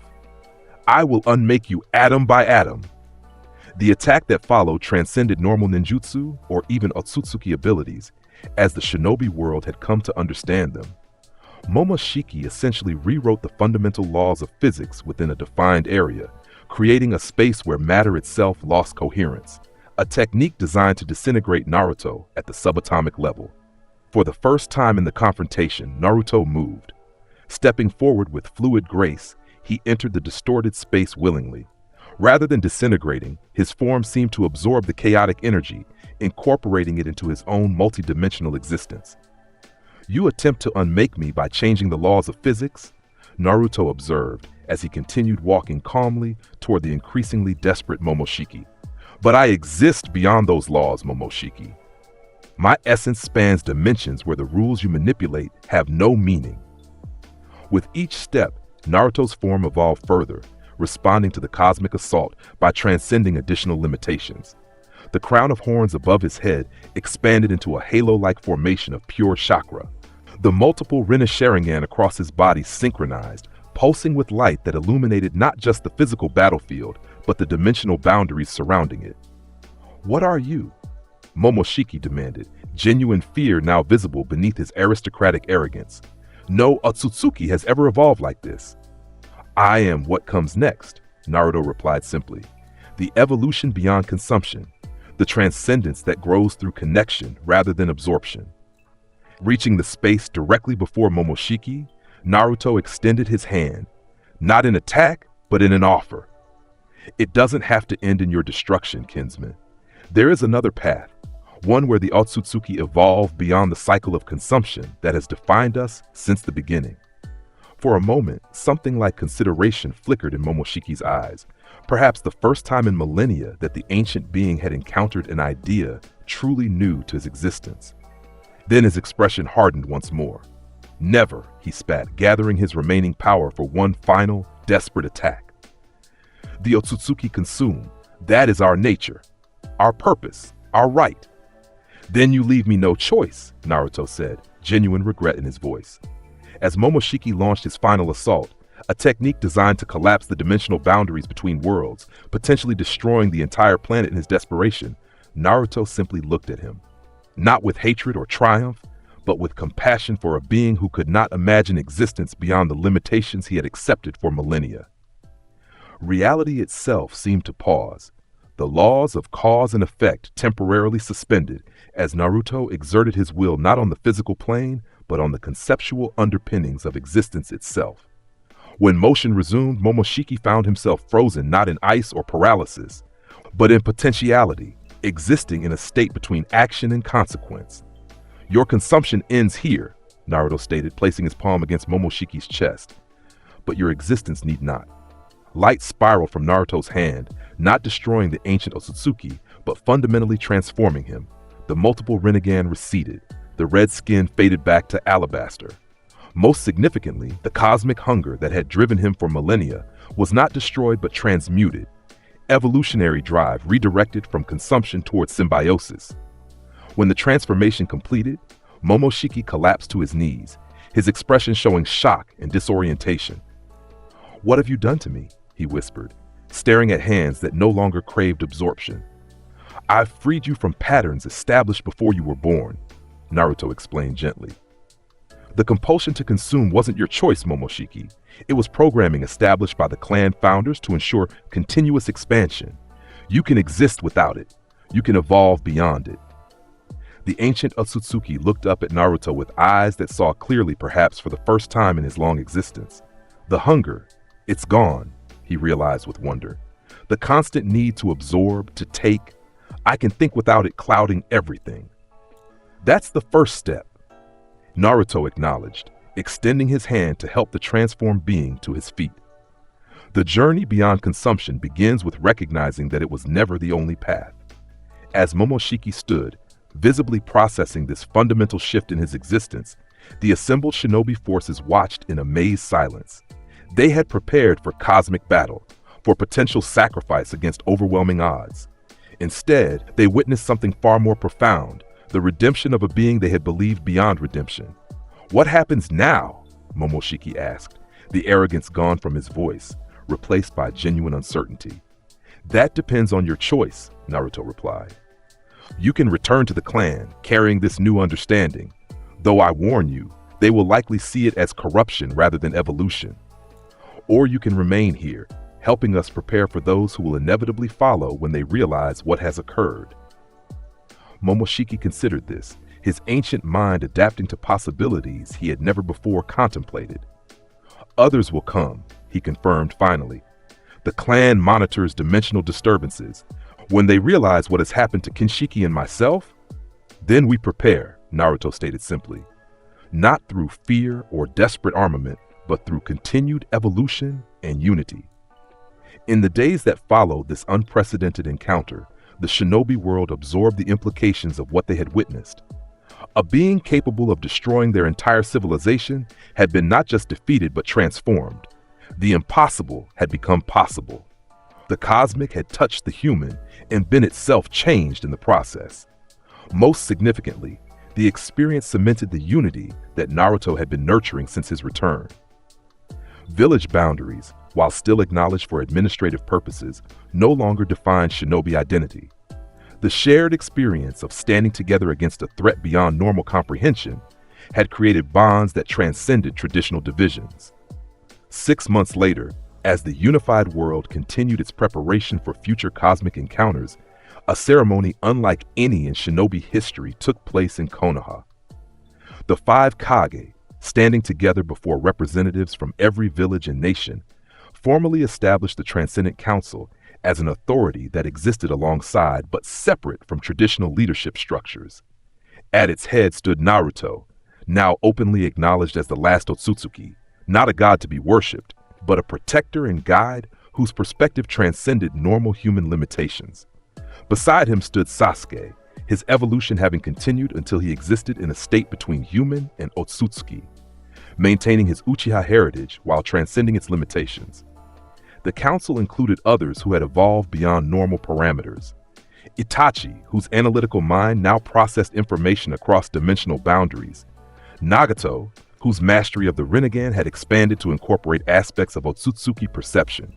Obito, whose dimensional abilities had refined to near cosmic levels. And surprisingly, Momoshiki, whose transformation had stabilized into something neither fully his former self nor entirely new, but a synthesis that offered unique perspective.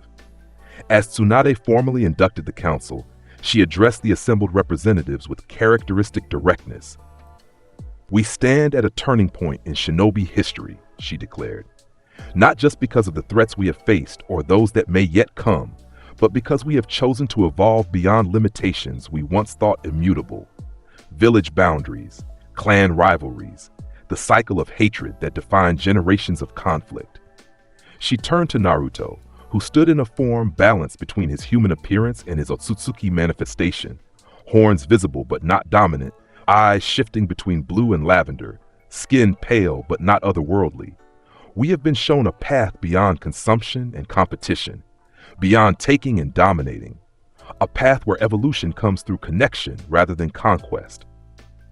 Naruto stepped forward to address the gathering, his voice carrying the dual resonance that had become his signature, human warmth layered with cosmic authority. What we build now is not just defense against future threats, though that remains necessary. We build a world where the next generation can evolve beyond the limitations that constrained their ancestors, where chakra serves creation rather than destruction, where dimensional boundaries become bridges rather than barriers. He looked out over the assembled representatives, former enemies now allies, traditional rivals now partners, skeptics now believers. I stand before you not as a god or ruler, but as the first of what we all may become. Evolution is not reserved for the exceptional or the chosen. It is the birthright of all life that chooses growth over stagnation, creation over consumption. As he spoke, Naruto allowed his perception to extend beyond the physical gathering, sensing the ripples their choices were creating across dimensional boundaries. Other Otsutsuki would come eventually, drawn by the unprecedented events centered on Earth. But they would not find an easy harvest or a rogue clan member to discipline. They would encounter something the clan had never before faced, a world unified not through fear or domination, but through genuine evolution beyond the cycle of consumption. The ceremony concluded with Naruto and Hinata's union, a marriage that symbolized the connection between the cosmic and the human, transcendence rooted in genuine emotion. As they exchanged vows beneath a canopy of dimensional light that made visible the normally unseen connections between all living things, the assembled witnesses observed something profound. Love that transcended not just village boundaries or clan divisions, but the limitations of dimensional existence itself. In the years that followed, the unified shinobi world continued its evolution. Villages remained distinct cultural centers while operating as part of a greater whole. The Transcendent Council guided rather than ruled, offering perspective that transcended normal human limitations, while respecting the autonomy of traditional leadership structures. Most significantly, the understanding of chakra itself evolved beyond the system established by the Sage of Six Paths. Under Naruto's guidance, shinobi began to comprehend chakra not just as energy for techniques, but as the fundamental connection between all living things across dimensional boundaries. This understanding led to advancements that transcended traditional ninjutsu, healing that operated on conceptual rather than merely physical levels, communication that spanned dimensional boundaries, and protective techniques that shielded not just bodies but the very essence of existence. When Tsunade finally retired as Hokage, there was no question who would succeed her. Though Naruto's evolution had taken him beyond normal human limitations, his connection to Konoha, to the people and place that had shaped his humanity even as he transcended it, remained unbroken. His inauguration ceremony drew representatives from across dimensions. Gaara and the other Kage attended not as foreign dignitaries, but as partners in a unified world. Momoshiki and the rehabilitated Kinshiki stood as living proof that even the most ancient patterns could be transcended. Most moving of all, the gathered Biju arrived not as weapons or tools, but as independent beings, acknowledging the one who had transformed their existence from prisoners to partners. As Naruto donned the Hokage hat, modified to accommodate the horns that remained the most visible sign of his Otsutsuki heritage, he looked out over the village that had once feared and rejected him. Children who had never known a world of divided villages played beneath a sky occasionally rippled by dimensional phenomena that had once been cause for terror, but now signified the expanded awareness of a civilization evolving beyond traditional limitations.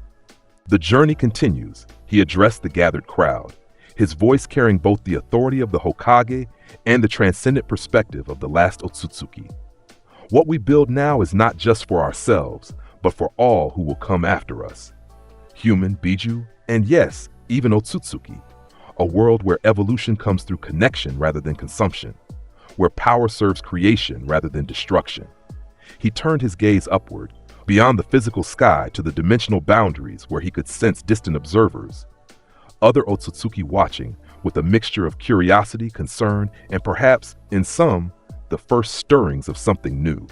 Something that transcended the ancient patterns of their clan. "We stand ready," Naruto declared, addressing these unseen watchers as much as the visible crowd. Not in fear or defiance, but in the certainty that what we have begun cannot be undone. The cycle of consumption ends here. The evolution beyond harvest begins now. As he spoke these words, Naruto sensed something unprecedented, a shift in the very conceptual underpinnings of reality itself. The pattern established at the beginning of the Otsutsuki clan's expansion across dimensions, the fundamental drive to consume and harvest, trembled as an alternative presented itself. Not through violence or confrontation, but through the simple, profound demonstration that another path was possible. The last Otsutsuki had become the first of something new. And across the cosmos, the ripples of this transformation were only beginning to spread. From divine child to Hokage, this is Naruto's ultimate transformation. Thanks for watching this incredible journey. If you loved seeing unlimited power meet unbreakable will, smash that like button and subscribe for more epic what-if adventures. See you next time.